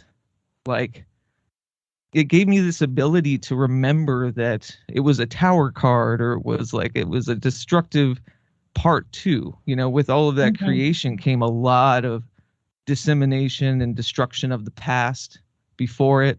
And, of course I forget all of that stuff maybe as, memory can be a defense mechanism. You remember the beautiful stuff because the rough stuff doesn't treat you well pragmatically. It's not so appealing, right? Yeah. And so after doing that, I was thrust back and had to deal a lot with it. Was like it allowed me to say goodbye to things. It allowed me to kind of forgive that part, but also know that it wasn't so rose colored. And it was a really big personal exploration about my memory and the folklore we tell ourselves and the folklore that we create. And when I came back, I was like, okay, that was fun. Let's not do it like this again. So exactly. So the next one was like, okay, I'm not going to focus on a year of the self. I'm going to focus on an aspect, something that's been missing, that I really cherished from the past. And of course, to bring into the present. And it, when I was young, it was this ability to, free from all of the judgment of the world, is to tinker into the night, without any expectation of what I was doing. And make these like mutant sound collages or circuit bend keyboards. And it was like I was a mad scientist discovering new sounds and, ways of doing things. And so I focused on that in that next working or whatever. And it gave me, the working itself became an album of something very similar that I would have put out in high school, but with my knowledge now. And it gave me like a freedom to work under another moniker and do this weird improv Casio drum machine circuit bend thing, something very different than what I normally do, or just a part of what I normally do. So that was super beneficial, and it it just inspired new avenues by thinking about what I had missed about the kind of conventions or free from conventions of artistic working and adulthood, and after years of putting out stuff, there's, like a subtle, I don't want to call it an ache, but there's like a subtle knowledge of how beautiful it feels for the release of that thing, but how unsustainable that is. And a couple of days, you're just thinking about the next thing. It's like this hungry ghost needing to fill, its big belly, but can't fit the things down its tiny throat, So, so that was, a big aspect of it. And it kind of worked me through my feelings about success, or what I consider, translatable, I guess, to a wide audience, or things I never really considered or cared about, and it fortified those wants to not care about that stuff so much, So sounds like a big sort of liberation event for you in a lot of ways. Yeah, and there's also a liberation in knowing that there are parts of that. Like I want, say, people like you or Mary or other artists that I enjoy, or, like look to their work and are extremely respectful for. I would like them to get it. You know what I mean? Like I would like them to enjoy it or understand where it comes from. So that was something I hadn't really put into words or, considered. It was always just like, I don't care. I'm just going to do it. And what happens is what happens, So it was cool to feel that there is a part of me that, does care about some sort of reciprocation of respect or inspiration that I get from other artists that I enjoy, or creators or thinkers or whatever. So that was a eureka moment of, I'm not so alone kind of in this spiraling, creative chaos, is that there are echoes of human need, that are there, and not so alien at all, kind of a feeling. So, yeah. Sounds like a great testament to the evolution of self to me. Yeah. And, that's essentially what it is. It's just in my own way of utilizing my folklore, the stories I tell myself, my past. But the entire objective is to do something new with it. The entire objective is to, merge the past and the present into kind of this, unknowable future, this experimentation of the future, finding things that inspire me. You know, it was like through these modes, I just hit this fountain, and it's everything. It's, you know, tethered all of the mediums that I'm creative in, whether it's like the podcasting or video or, you know, film, stories, fiction, music, experimental music. It's all in there, and it like all connects, and it came at a place where I was yearning for like a focus. So yeah, it's coming to an end for the first volume of the Haunt Manual.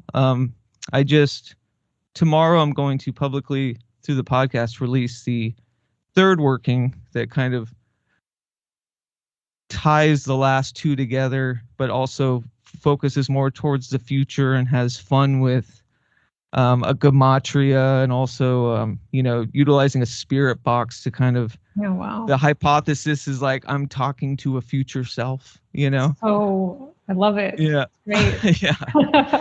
It gets really trippy, but you know, what anchors me with all of that is that, isn't it fun? You know, isn't it just such a joy to like, it just like helps, like all of these crazy, you know, big ideas, like they're all just like things to help me kind of relate to bigger questions, and like, you know, what is the self and death, and the idea of permanence, or is, you know, the absolute, is there any such thing? Probably not, you know.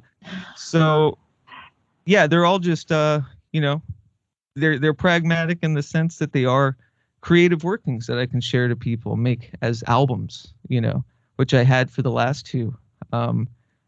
And you know, it's listenable. People, I hope, can read it. It's, you know, doesn't get too in the weeds. There's a lot of, I do get referential, there's footnotes, you know. So Wow. it's really a journal and a document about my processes to utilize the past to enhance the present, portend the future, you know, kind of a thing. And yeah, the manual part is that it's not like follow these instructions and you can too. The manual is me, like, this is my anarchic praxis. You can build one too, in a way. So Yeah. yeah. So yeah, I know, Awesome. like, it sounds wooey and everything, but it's really not. Well, it doesn't to me. It might to some Yeah. people, but no, not to me. It's fun. I just, you know, it's a lexicon that can answer a lot of, you know, those questions by still utilizing the same vernacular, you know, but using it in artistic ways to express something that is otherworldly. But at the end of the day, I cheesily make up my own vernacular and lexicon for it, you know, which is where Hauntomancy comes from. I love that. Which is basically just the practice of the hauntology of the self and creative kind of ritualistic workings. That's all it is. It's there if you want to get deep and weird with it, but it's also very practical, you know? Yeah. Well, I was thinking about when you mentioned earlier, you were talking about, you called it collage. And to me, bringing all of these different elements together, it does sound like a collage to me. And normally people think of visual collage. Like for me, I've done a lot of analog paper collage with magazine cutouts and things like that, and just mixed media in general. So I didn't really think about that music and all of these other media elements could be brought together as a collage. And I think you've really successfully done that in an audio visual type of presentation. I'm trying to think of where I'm going, but yeah, no, I mean, I agree. I think it kind of correlates to like the William Burroughs and Brian Geisen idea of the third mind, you know, which are these two disparate parts that you're bringing together that kind of communes or converses in a third way. And they used cut-ups for that. So the macro is like, the Haunt Manual and all its like mediums is a third mind of all of those things. But the micro is also the intentions and processes within the music, the tools I'm using, the if you were to, scissors, what kind of paper, what type of scissor sort of thing, which is intentful throughout. Like all of that is extremely intentful. All of the tools are there.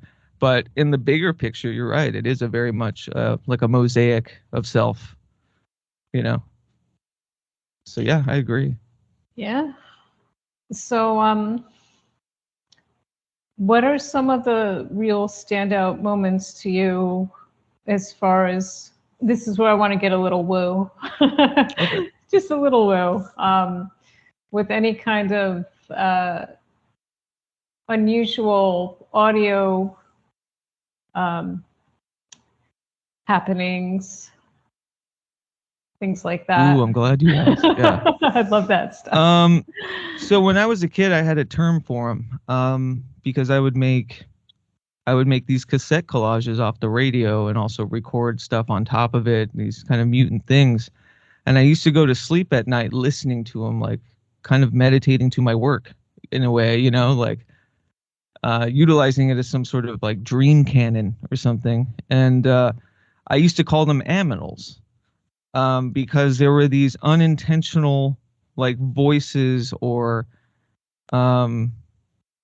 if you want to call it electronic voice phenomenon or whatever, but I think it's, magnetic atmospheric things that help trigger a pareidolia that, I'm listening to the subconscious through these kind of like mistakes in the collage or things, that are talking to me. And I called them aminals and, that purposely with the misspelling of animal, because I had no other term for it. They sounded like animals, but weren't. You know what I mean? Mm-hmm. And I was a kid, so I was like, aminals. But wow, that has stayed with me throughout the entire thing, or entire practice of audiomancy, or kind of these processes of meditative, physical, and mental exercises in kind of creation. Everything from being in a dark chamber with a speaker and a guitar and being lost in the sounds, and to it like me actually having communion with things, and not entirely sure if they're like, ultra terrestrials or just it just triggered my dream, kind of working the hypnagogia of like me actually making waking dreams with the music. Mm-hmm. And but there's been, and this is the funny part, I don't think I'll ever have an answer for it, and every time I dig into it, it gets more preternatural in a way. Like there was one dimming session that I've written about, I've made a video about it, when I was I was doing that old kind of form of audiomancy where I would shut myself away, kind of like a deprivation chamber, mm-hmm. getting lost in sound and meditation. And I noticed that I was kind of chanting this thing, and it went, and I was recording it on cassette tape, and it kept going and going. And I had this mental visual of these like beasts on a mountain that were like kind of dancing around and with yellow eyes, and they were looking at me, and it, freaked me out, but I was super excited at the same time. And I wrote about it, and then a week later I was flipping through a very archaic book, like an encyclopedia of sorts of theology, and just flipping it, nightly kind of, reading sort of thing. And I saw there was a talk about a Zoroastrian mountain beast called the Druj, and it was Druj. And I knew in my mind the Druja was Druja, mm-hmm. And I saw Druj, and it described these things as I had seen them, but I had not ever heard of that before. That's it was incredible. Like this retrocausal, like, provability of things I don't know. But yeah, that's just one example. And it does still happen a lot. There's many a cast of characters in the new working where I'm using the spirit box.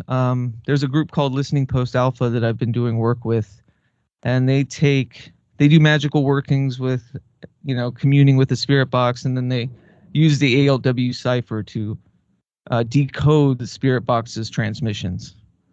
So it brings another layer in. And of course, my anarchic sensibilities are, I'm going to put that in my audiomancy practice. What could go wrong? Exactly. But yeah, and through the transmissions that you could hear, it's called the prospector ritual. You can hear the spirit box in it. And I've mixed it so like it when it comes out, it comes in. And I was just listening to it in headphones, like playing drums, guitar, kind of being guided by it in a way, but not really talking to it, Mm-hmm. And through the decoding, like it's gotten real spooky and really fascinating. And it kind of helps my hypothesis of this idea. It could be something as simple as pareidolia, but it's also like this preternatural pareidolia where you are conversing with your subconscious in a way, but it also is like, what's the concept of a guardian angel or a holy guardian angel if it's not kind of your supra self, like your most potentialized, self. And so there's a lot of things in my recent workings that definitely help ensnare both of those ideas. So yeah, it's really really fascinating. Yeah. It's got me thinking about like all of the hauntology, the hauntomancy, the revisiting of the past, and you're moving through all these different timelines in the same area of time. It just makes me think of how things might be constantly overlapping for us and interdimensional in that sense, and how it might be that our consciousness is giving us these feedback loops via these other beings, angels, demons, Tricksters. whatever it is. Yeah. What were they called? The Duhas? The Druge. The Druge, yes. Things like that. Yeah. It's just I like to think of it too, and the way my mind works with it is that there's an imaginarium, right? That where ideas are coming from, and the collective unconscious, simply of all of these things we create, these thoughts kind of exist floating, whether they're nebulous to us or connected to other things. And I like to think that when something theological like that, where there's a deep belief and a deep kind of cherished concentration about things being real, they become real in a sense. And so dip into, like, it's archetypes, right? It's you're kind of experimenting archetypal vectors of humanity and storytelling and folklore, and there's they're heteronyms, which in the kind of linguistic sense means they're the same words, or they're different words for the same thing. Yeah. And yeah, my thing is I'm logging what my words are, basically. But I think there's definite tether and communion with other people, their experiences, their words for these things that are probably universal, but at the same time just like a beautiful human prospect of the Imaginarium at large and our ability to do that. So yeah, blowing me away. So I like to ask if there's any people along the way that have had a real impact on you and the way that you create and just you as a being. Yeah. It's funny. I took a long walk yesterday, I had hurt my back recently, and I've been trying to get back to my ambulatory kind of meditations. And I was thinking that maybe after all these years, maybe it's time for a teacher of sorts, you know? Maybe it's time to kind of listen intentfully to folks that are, you know, I don't know how to explain it, because the way I'm illustrating it is that my entire life there's been kind of no masters, no mentors, really.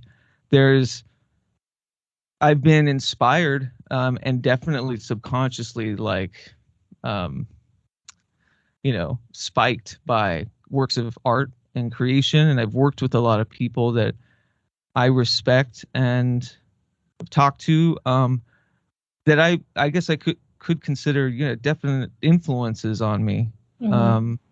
But I've never kind of thought of it in the sense that when someone's like, you know, list your influences, like it's such a patchworking of so many things, both like known or people that I know and people that I've never met before, you know. But when I was young, you know, I think my father was a big source of the continuing, like, spelunking into these big ideas and metaphysics and whatnot, because when I was a kid, I grew up in the Southwest, mainly with my mother. But I would see my father every or a few times a year, as it was. And at the time, he was living on a compound with Marilyn, or he wasn't living on the compound, but we were there all the time. Marilyn Ferguson's compound, who wrote The Aquarian Conspiracy. And, you know, I'd met Timothy Leary when I was young, Robert Anton Wilson. Robert Anton Wilson's still a big cosmic trigger for me. But, you know, so like, and these abilities, like there was always this openness, and it was such a contradiction to my desert upbringing, which was, you know, it's kind of like pseudo dogmatic, sometimes abusive, you know, not a place where I could have these thoughts or these conversations, because I was that kid that was always asking about that, you know, what is God? Like, what do you mean? What's hell? Later, you know, I'd find out that these are all kind of like signs and symptoms of a mental diagnosis that I wouldn't be diagnosed with properly until later in my 20s. And I think back then a lot of the reason why maybe I was kind of so aloof, or I didn't have like a hero worship or mentorship, was kind of maybe part and parcel to that. But I think a lot of it was I was just a sponge for so many things. I mean, like musically, you know, a huge inspiration, my young self, was what went on up here in the Pacific Northwest, specifically like Kill Rock Stars and this whole DIY punk ethos of K Records, and, you know, yeah, just do it yourself, reckless abandon, you know. That kind of bled into, I mean, my love of comic books forever has been a big source of playing with these metaphysical ideas, and, you know, works by like Peter Milligan and Grant Morrison and Alan Moore when I was young. And then, yeah, they all kind of crossbred.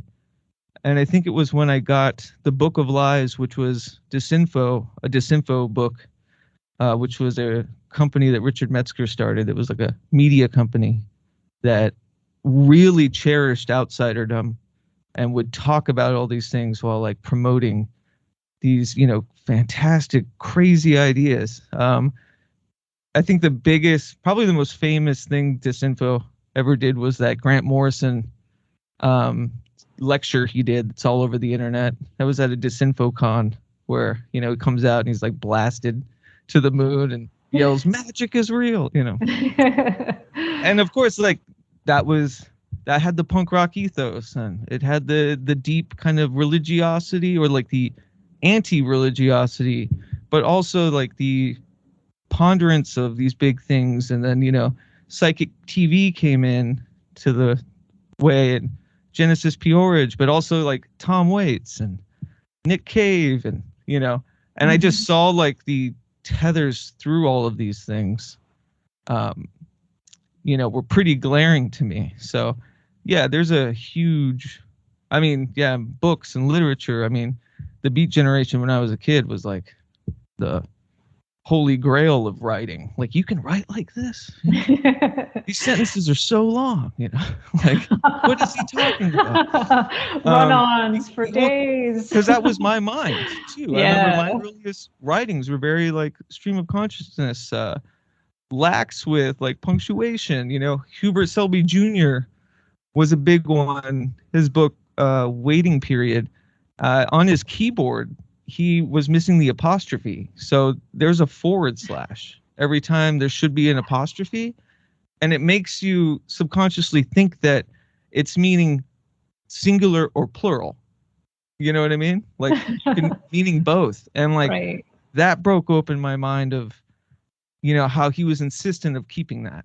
Like, it doesn't need to be edited. It doesn't need to be fixed. This is part and parcel to the art, or to how it's translated in a way. And so, yeah, there's a huge pantheon of things that, I still consider very, very influential in my childhood, still to now. I think there's very few things that I cringe at, that I enjoyed when I was young, but. Well, that's a beautiful thing that you can embrace those things, and other people just completely try to separate themselves from.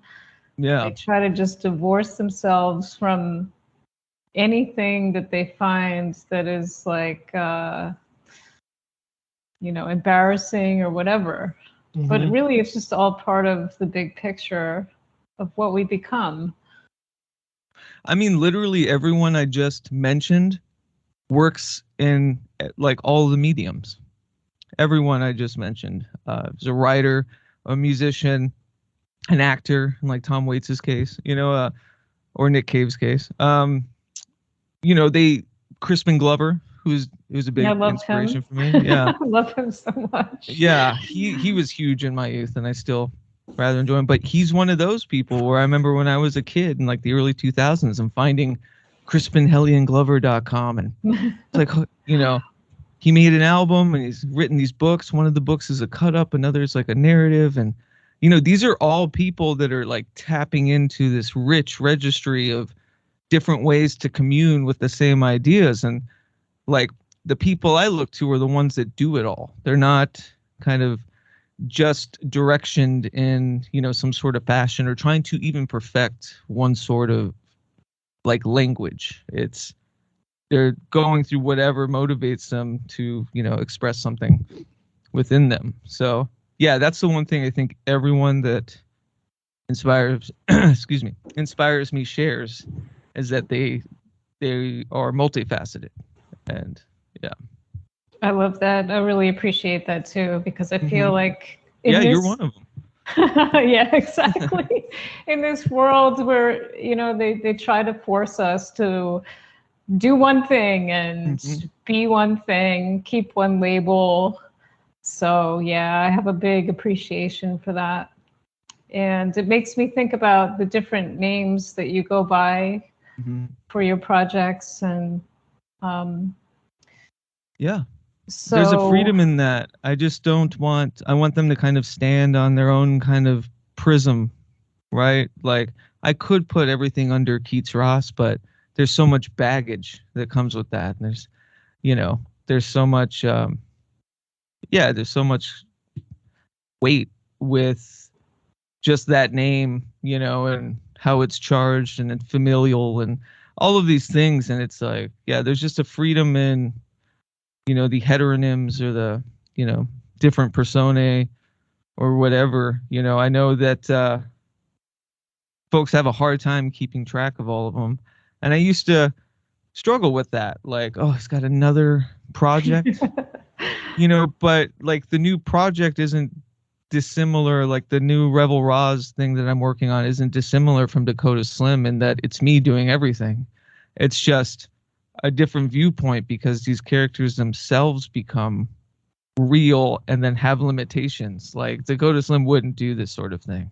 You know what I mean? Or like wouldn't write a song like this, or they become limiting in it of themselves. And I'm still working on the death of Dakota Slim, because his story is, you know, it's been aching for a while. Just I have this big fiction that I've always been working on about like releasing him, you know, and letting that go. So yeah, they become these, what starts as a freedom, you know, can be chained to limitations, or how you kind of view what this person is, you know. They're really just characters, all characters of the self. They're just masks, like we were talking about. Yep. That's in the what beginning. I was thinking. Yeah. I love that, actually, because it reminds me of how, I mean, this is at least how I feel about things here, that we are some other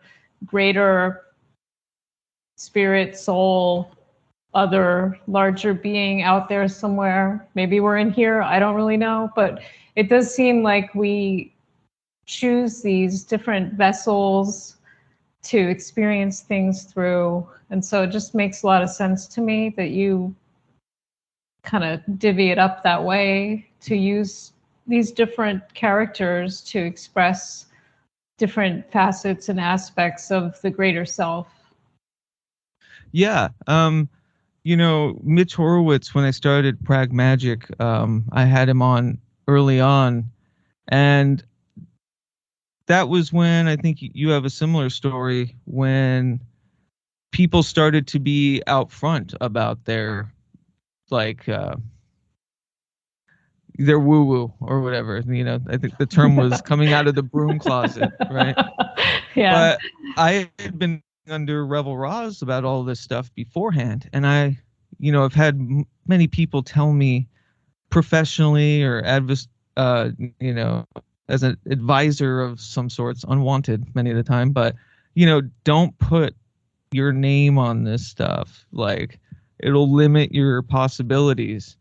And so there was a time where, you know, Horowitz had mentioned, like, you got to put it under your name. It gives it that much more weight to talk about all these things and have like that fearlessness of putting your name on these things. And so I did that, and I did it all. But now I'm starting to understand, it's also through the workings of like Haunt Manual, that I am, you know, coming back to, there's a way to do both. There's a way to, like, you know, kind of merge it all. And it's just about discernment and getting close with that. So, yeah. I lost you for a minute there. Oh, yeah, no worries. We had a little blackout, but it came back. Yes. So what I was thinking about was the live performance. I'm switching gears a little bit here. Yeah. What do you prefer to just really hunker down and spend a lot of time in your studio just really playing around with things, or do you like more of a live performance situation? I guess the short answer is I do like both. I think that I found another way to do both, which is these workings for Haunt Manual are all streamed. So it is live improvised music that I'm making, but it's available to an audience if they want to view it in real time. It's unedited, so it is capturing a live performance. But there is a part of me, yeah, that misses kind of, you know, the performance aspect of it. But there was also a big part of me that hated the avenues of which a lot of us were left to utilize, which was, you know, kind of the bar scene, or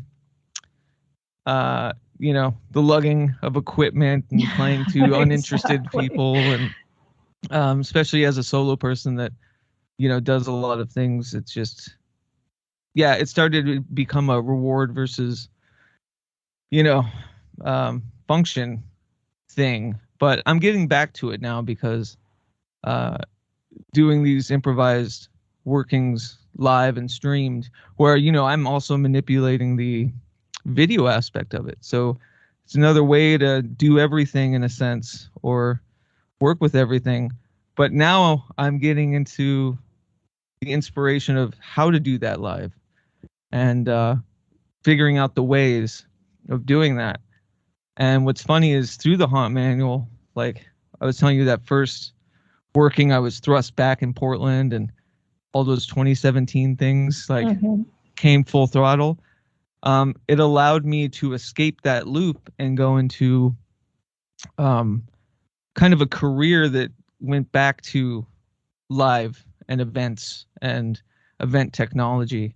And so that's what I've been doing mostly for a living now. And that has opened a whole new world and facet of just how wonderful the communion of technology and, you know, human interaction and all of these things can be. So I'm listening to the synchronicities of it and going, there's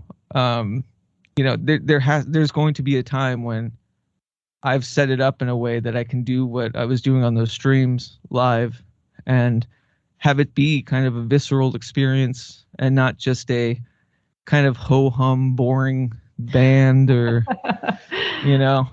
and again, I'm jaded because my background was, one of the many things I did was a live sound engineer. So I've seen it all, folks, over and over and over again. So that was why I kind of stopped. Was it stopped becoming fun for me, and it stopped becoming experimental in a way, and it stopped becoming theatrical in a way. Like I really missed that almost pretension, of folks in masks, or like it creating this visceral like theater with the music. And so yeah, now I'm starting to understand how to do it, and so I'm moving back that way. That is to say, in October we will be doing like a short West Coast tour. Me and my partner Mary, we've been working on her album, and so we are planning to do that, and I am looking forward to that, to the other side of that, which is just a very sometimes acoustic but kind of very moody, kind of cinematic, quiet and loud, and the ability to use less and not go so crazy with the event stuff. So again, I like both, but yeah, it's been a while. The pandemic really, shook it all to its core. Yeah. Funny enough, I played a show March 13th, Friday the 13th, at a venue I was working at in Denver as the booker and the sound person. And it was that day that we knew the national emergency was coming, so the venue shut down the next day. So that was my last live performance throughout the pandemic. And then I played up here when we moved to Seattle. I played a show, and that was nice, but I definitely want to get back into it and like figure things out and how to make it fun and interesting. And fun is loose. I mean, fun for me, right? It could be it could be, I don't know, abrasive or boring or whatever to somebody else, but I definitely need to enjoy it to do it. I think that's... No, it's good to have that live in-person interaction with people too. I'm sure that it has a totally different quality in feeling than just even just the live streams. I mean, even though they are live and people are interacting in real time, I feel like the energy must be different still. It is. It's extremely different. The pros of that though are there's more freedom for me not being on stage, right? Or in front of people. Like, I just mean internally. Like, there's mechanisms, even this, like, I don't know if you heard my voice in the beginning, it was warbly because I have interpersonal, like, mental disfluency things, or social awkwardness or nervousness, I have and so the ability to, not have that in this space and to do it live, has been really nice. But at the same time, yeah, it's absolutely missing like a connective tissue of people in just in the room, like an electricity of it, or you know what I mean? You can get too comfortable maybe, and it allows for just the other souls that are in the room to Right. kind of help feed into it. So yeah, I agree that is definitely something that has been missing. So hopefully we'll get that back. Yeah, I think you will for sure. And that's great. You're going to do the tour. And I like how you were talking about using less to get by with, because I think that really creates a lot of improvisation, which can birth amazing new things. You just never know. Yeah, absolutely. And then kind of getting to the source of that, you know, kind of trusting the way I commune with an instrument instead of like drowning it in a bunch of other things, or, you know, has been really nice. And that's been something that's been coming up a lot lately too, was it's always kind of, I felt limited or embarrassed by what I call my cripple picking style of guitar playing. You know, it's very, it's very unique, but at the same time, it can be very like limiting. And to get back to using less, not like hiding it in with, you know, crazy drums or all these things like live, and just to allow that kind of uniqueness to come through just the physical action, you know, I think is really beautiful, and folks do it far better than I could ever, you know. So it'd be nice to get to a point where it's just comfortable to, you know, break out the guitar in a room and play in front of people. But after almost 20 years of playing live, it's still, you know, it's still a roller coaster. Yeah. And I'm still hard on myself too. I don't think I've ever came out of a show and went, that was awesome, high fives all around, you know. Yeah, I do know. I do know how that feels. Because I've got that really critical thing going on too. Well, I was gonna say, the thing I really love about you and your work is how you always bring other people into the fold. You do a lot of collaborations with other people, and you've got the We the Hollowed project. And what is sort of what do you get out of that the most, I think, is what I'm trying to get at here. This could kind of cycle back to about inspirations, but you know, Eric J. Millar, who has been kind of my like visual art partner in all things We the Hollowed and PRAGMAGICK and all of that, you know, that's We the Hollowed really kind of distills down to just us two. We've tried, you know, everything. The one thing that's always been about We the Hollowed is that it is like an open source kind of artistic collective.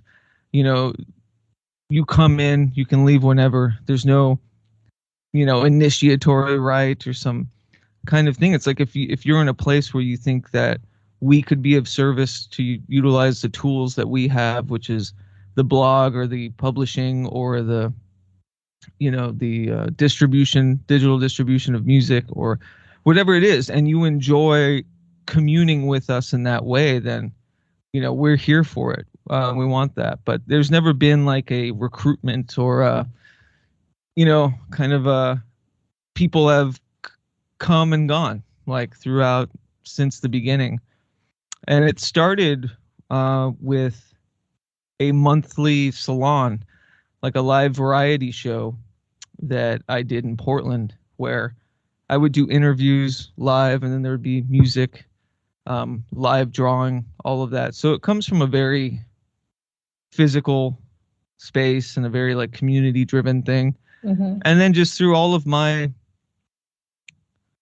you know, trials or travels, even, like it bridged more into this spot where, you know, we're working with Scottish artists, or, you know, working with Australian ones, or it became more of an international thing, and it became tethered to the internet. And yeah, what we always come back down to though is that it's really a funnel of like, we're always trying to find what I call the tethers, which are like these constants between all of these disparate works of art that we celebrate and enjoy and share. There's no like real aesthetic. There's no one mode of thinking. It's just that essentially the folks that have, worked with We the Hollowed, or what we do with We the Hollowed, has been the connective tissue has been, kind of metaphysically minded artistic process. And you could fill in the blank with anything when it comes to that. Yeah, exactly. And it's been, it's been an experiment. It's been a successful one. It's been, it's had dry spells where it's been hard for me to weather expectations or, keep up with the blog. I'm like a de facto editor of this blog, and, we're putting out books. And so there's a lot of jobs and a lot of hats with it. So me and Eric and I right now are really excited about just getting back down to brass tacks and having it funnel as a medium for all the things that we do disparately, but also kind of our connective things together too, and then allowing folks that want to participate too. But I think Haunt Manual itself, when it's printed and it'll be released through We the Hollowed Press, will be a kind of backdoor of like the tenets of We the Hollowed. I think it contains within it kind of the oeuvre of what we try to do, as a community, as an open source community, as a partnership, as a solo artist. So yeah, it's been super bright and brilliant. And we've, I think the most stuff that I'm proud of are Eric's stuff. He's a huge inspiration to me. He's made these anarchic oracular devices, very like punk rock, kind of anti-tarot, bibliomantic, very cool kind of things. Yeah. But I'm sorry, the glare. But yeah, we've released a bunch of books of his books, and there's a lot of philosophical writings in there, just like really beautiful, tethered artistic process, to deep thinking. And, we come together once a year for what we call the Hauntomancy, which is a huge live stream, which you were on last year. Yes. A big live stream, and basically just it's like what the We the Hollowed salons used to be, but now once a year, and kind of a marathon where we share everything that all of us have been working on, discuss it. So that happens usually around March 20th of every year. And we also, the last big thing I did was create an audio sigil where, friends like our friend Nish, lots of people connected with Carl Abrahamson, Vanessa Sinclair, Derek Hunter, a lot of creatives and different mediums came together to put together an audio sigil, a collective audio sigil.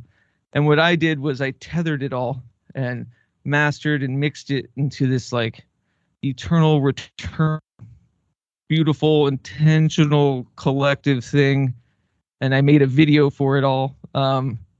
Every track having a different video or motif that cycles in. So it was this big intentional working that we all came together to do. So that's what I focus more about. We the Hollowed is like these bursts, these yearly bursts of these big collective works. And then there's me and Eric just releasing, whatever we fancy, but also like getting back to printed press and getting back to, material media, and print media is something we're really big into.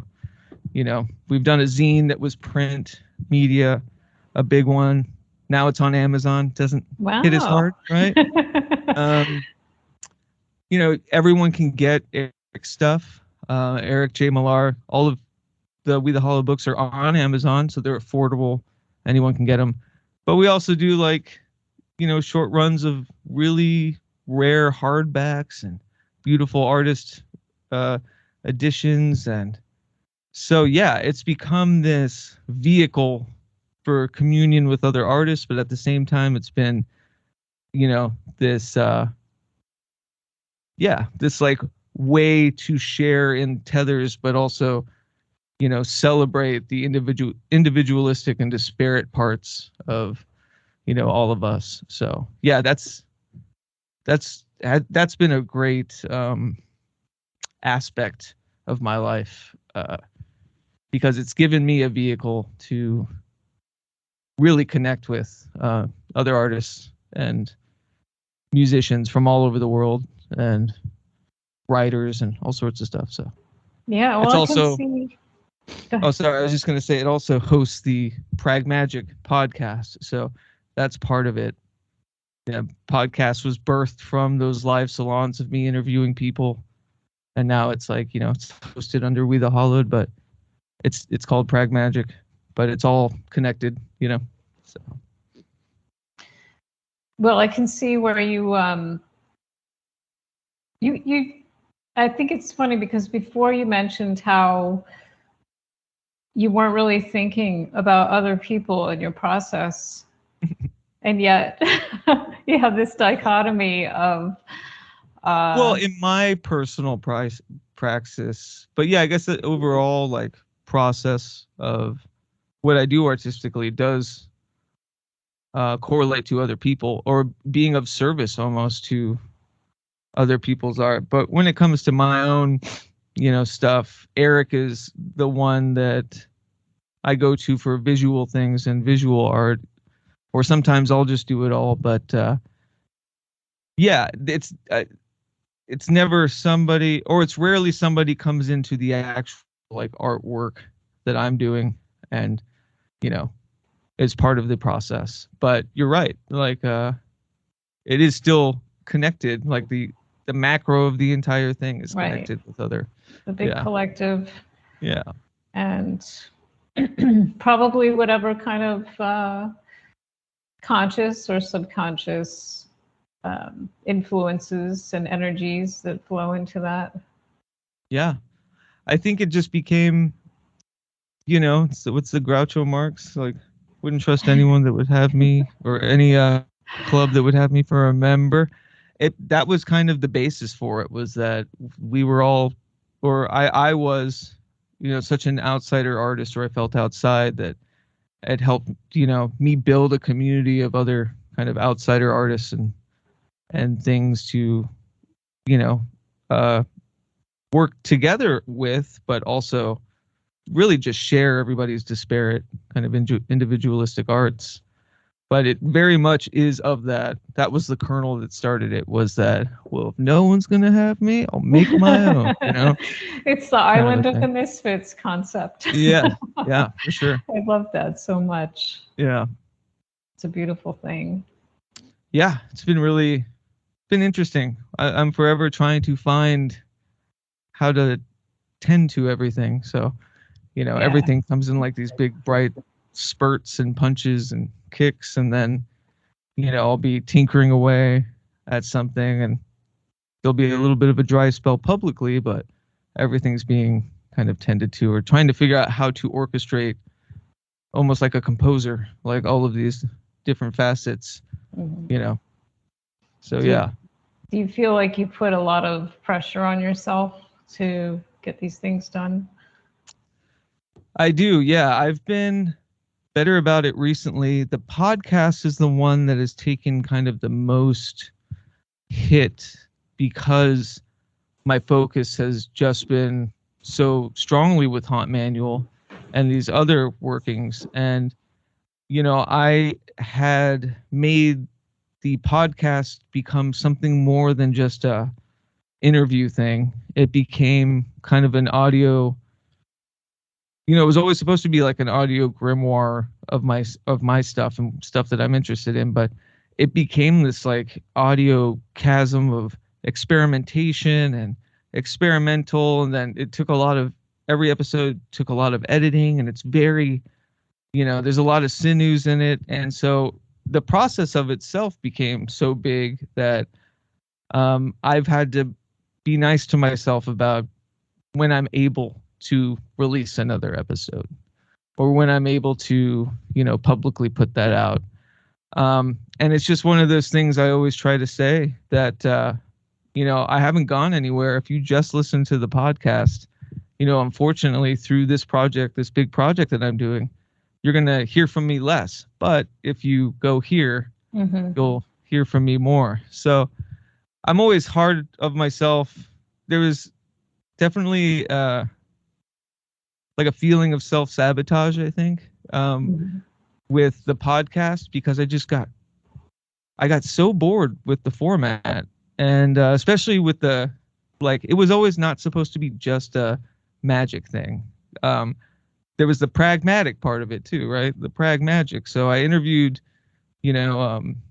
musicians and artists that, didn't truly correlate to those deep kind of occultnic ideas. And when it became that there was just so much of it getting lost in the sea of I guess the best way to put it is the episodes come out when I'm inspired to talk to somebody, or somebody's stuff inspires me. That's when I contact them, like, hey, I would love, I never treated it as a routinized, kind of episodic venture. Like, I even stopped numbering them because it was just too limiting. Like, everyone should kind of stand on its own, and it's a documentation of my process through podcasting in general. Like, you can hear from the very beginning, me getting used to the concept and to what it is now, which is just nuts and nowhere near what it used to be. I'm having a lot of fun with it, and characters, and and it's become a great outlet. Because I had to find that for myself. It's, I wasn't listening. I don't really listen to like a cult podcast, or I don't listen to, that kind of schema or that world anymore, so much. So it was me trying to get inspired by, let's get into the pragmatic side, like the actual art process. And, I'd be lying if I said, if I just kept talking to people and wasn't showing what I was doing, like how it was, kind of intertwining. Like, there's that aspect of myself. It's like, I don't want to talk about it so much anymore. Like, just listen, right? Or just watch it. Like, here it is, an actual play. Like, putting my money where my mouth is about all these concepts. Here's how I utilize it. Here's how I use it to enrich my life. Here's how I use it to enhance and inspire, creativity. And I think once the podcast started feeling like I needed to,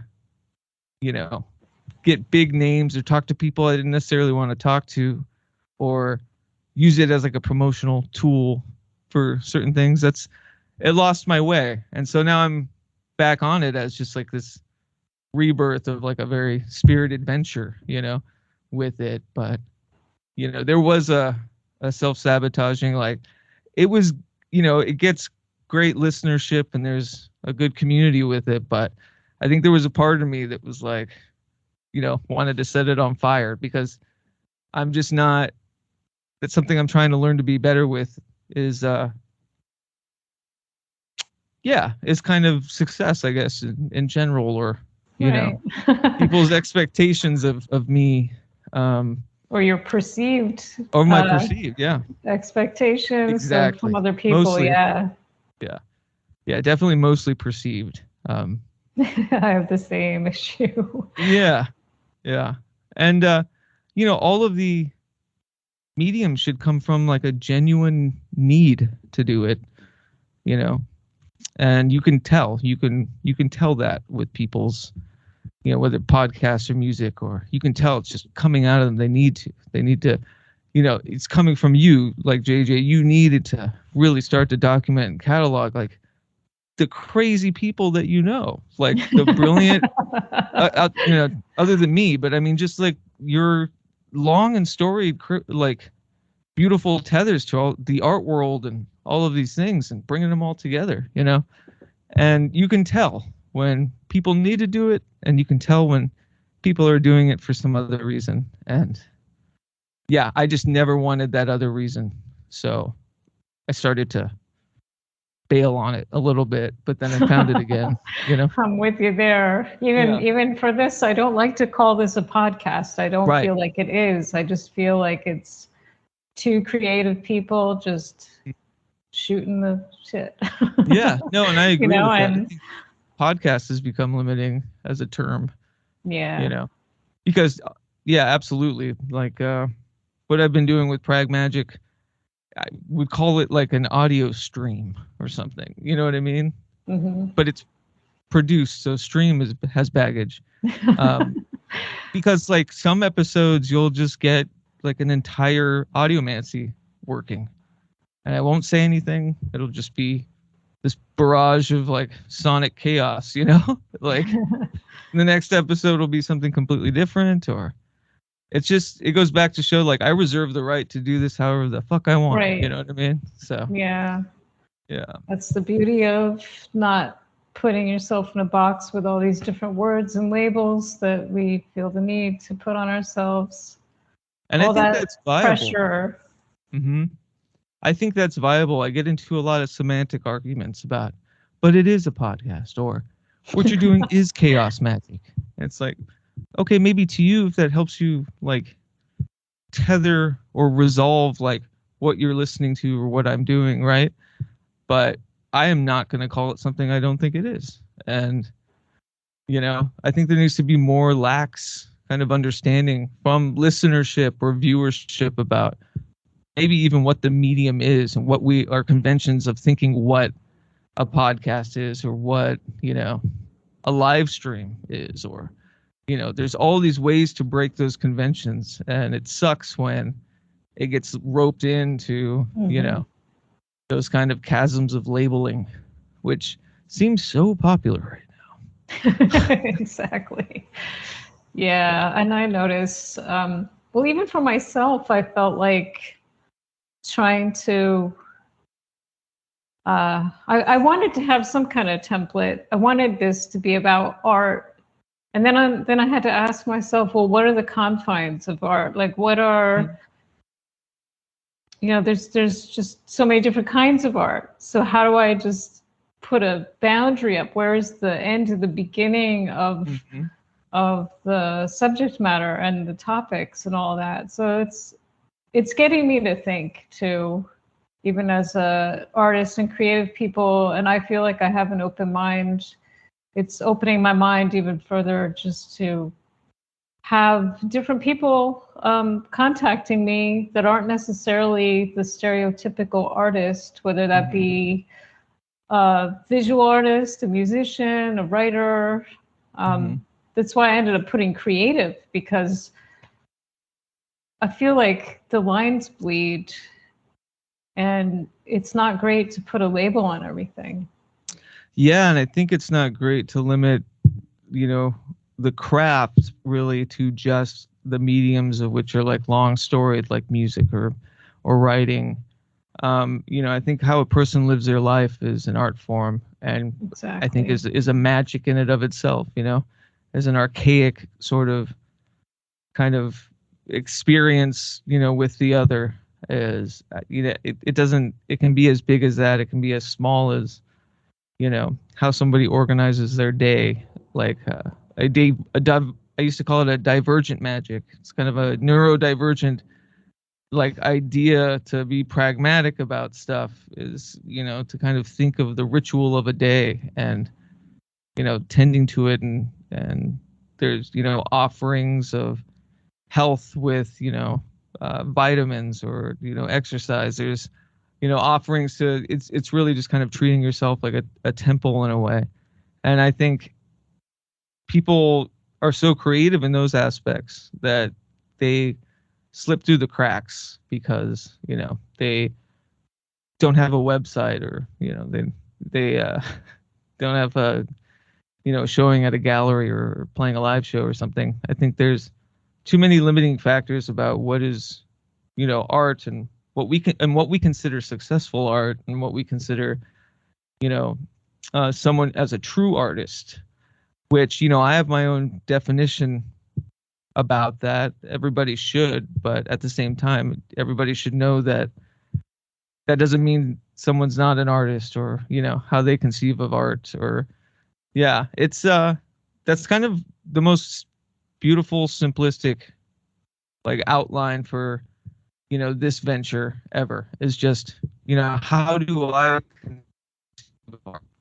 You know, and all the people talk and, you know, feed into that journey for you and your art and all the stuff that you do. So if it's breaking open the head, then you're doing it right, you know? Like, if it's shocking, and if it's also, you know, showing you more bounds outside of the confines, then, like, you're doing the work, you're doing the good work, right? So yeah. Yes. So Yeah. we're rounding out here in the time, but I just wanted to get your thoughts on, like, anybody who's kind of young and starting out in their craft. Do you have any advice to anybody? No, it's kind of a tough question. I know this. I think this is more kind of something that I've been noticing. Friends of mine that are at that age, that are young, or maybe kind of a treatise on, like, pop culture as we know it, or like what life is like right now. And my big thing is to say, take risks, fail, get out of the computer, you know, get back into, like, the somatic, you know, put yourself in places and not have an itinerary, put yourself in strange places and not, you know, have a destination. I think we're in a culture now where it's so easy to be rewarded, but it's also easy to kind of just live in this digital ether, and, like, having that immediate kind of gratification of communion and reward. And I can definitely see it going too much in that direction. Mm-hmm. And it should be a tool. It shouldn't be the praxis itself. You know what I mean? It should be a tool to commune. It shouldn't be considered the only way of communion with other people and other beingness and lives. I mean, again, with the labels, like, it's so easy to find, you know, these, I hate to use the term echo chambers, but I mean it quite literally, you know, like, these places, because of identifying and trying to put a label on how you feel, and, you know, trying to find the others, become super simple because it's all cataloged and filed now, you know, on the other net.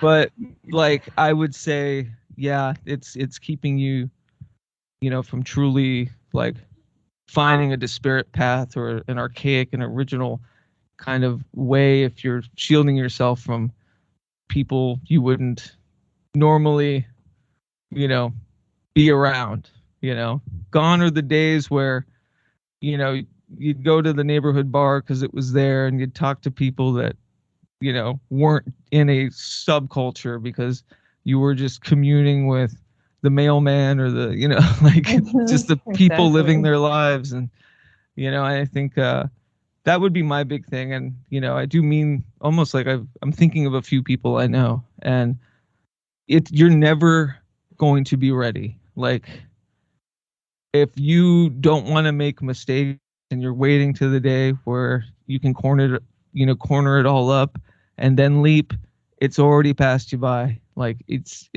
leaving. It's forever leaving. So I would say, yeah, be okay to fail, and document the failure, because I think that's another aspect that's missing with a lot of artists and in this culture right now, is everyone, the hustle culture, and how successful they are and what they're getting in rewards. And, you know, that's just it's just false. And it's I think true connection is made through failure, and I think true connection is made through, like, the missives and the missteps and the human error that we have. Right. You know, Yeah, it's all of the, it just, everyone seems to want to present this perfect package to the outside world. Like all of these face app filters is making me think of, there's no celebration of the failure and the process and how you arrive at a certain place that you might feel successful or whatever. Yeah, and I would just say, yeah, kind of redefine what good enough means, because it's not good enough for you right now, you know? And I think that's a big thing was, you know, people just sit idle. And there's so many great thinkers that, you know, I'm connected with and just brilliant humans that, you know, they just need the push to, like, you know, really, yeah, just, I don't know, to find their avenue instead of, you know, kind of waiting for the right moments. And I think maybe essentially there isn't such a thing as a right moment. Right. You know, so.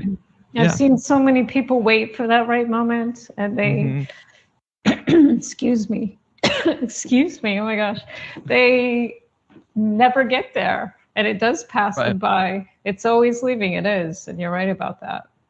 Yeah, and I think study about what is the right moment, and I think a lot of people will find it's their idea of failure is what the expectation of others or what other people consider. And I think once you kind of distill it down to that and realize, like, oh, that doesn't essentially matter, at least not to the right people, you know, then what's holding you back? Is it discomfort?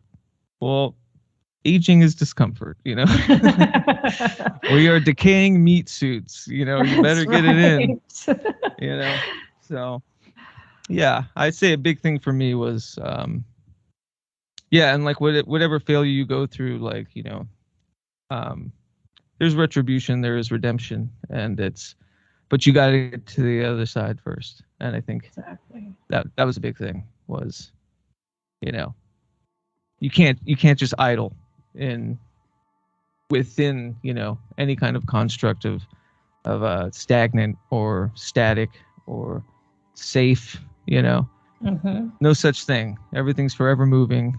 Everything's forever permeating and changing at the same time. So, you know, yeah, that's what I would say. Bravo. Great advice. Watch, everyone's that takes it is gonna blow up half of the world, but you know, some things need to burn. That's right. It's true. Yeah. So, but yeah, I've never considered it, like, I've never considered that question before, and that's definitely the first thing that came to mind, because it is something that has been haunting me lately, just about kind of the digital ether and how we all connect, and, you know, that's all great and fine, but you gotta pump up the other one too. You know, you gotta. if this isn't enriching your life, or like your somatic, temporary kind of presence in this universe, like, then it's not beneficial. And you know what I mean? And if it's only that, then it's not beneficial. It's like, you know, there's got to be that good balance, I think, always. Neither, either, or. Yeah, the contradiction, that third mind, it all comes back. Right. Well, thank you so much for coming on with me today and dealing with all the weird tech stuff and just, I know you're still healing up, so I just appreciate you sitting with me for a while and sharing with everyone about yourself. Thank you. You make it awfully easy to speak about any of this stuff with ease. Yeah, I really appreciate it, and you know, love you very much. And thank you for having me. Yeah, there often when I'm a guest on something, it never feels as fluid or I'm as comfortable. So it takes a JJ. Thank you for the kind words. Yeah. All right. Well, so we'll put all your links. I'm going to do a little blog write-up and also put the links on the video. I'm going to put it out sometime this week. So cool. Yeah, let me know what you need. And I'll send you all the links when it's done. Sounds good. You know where to find me. All right.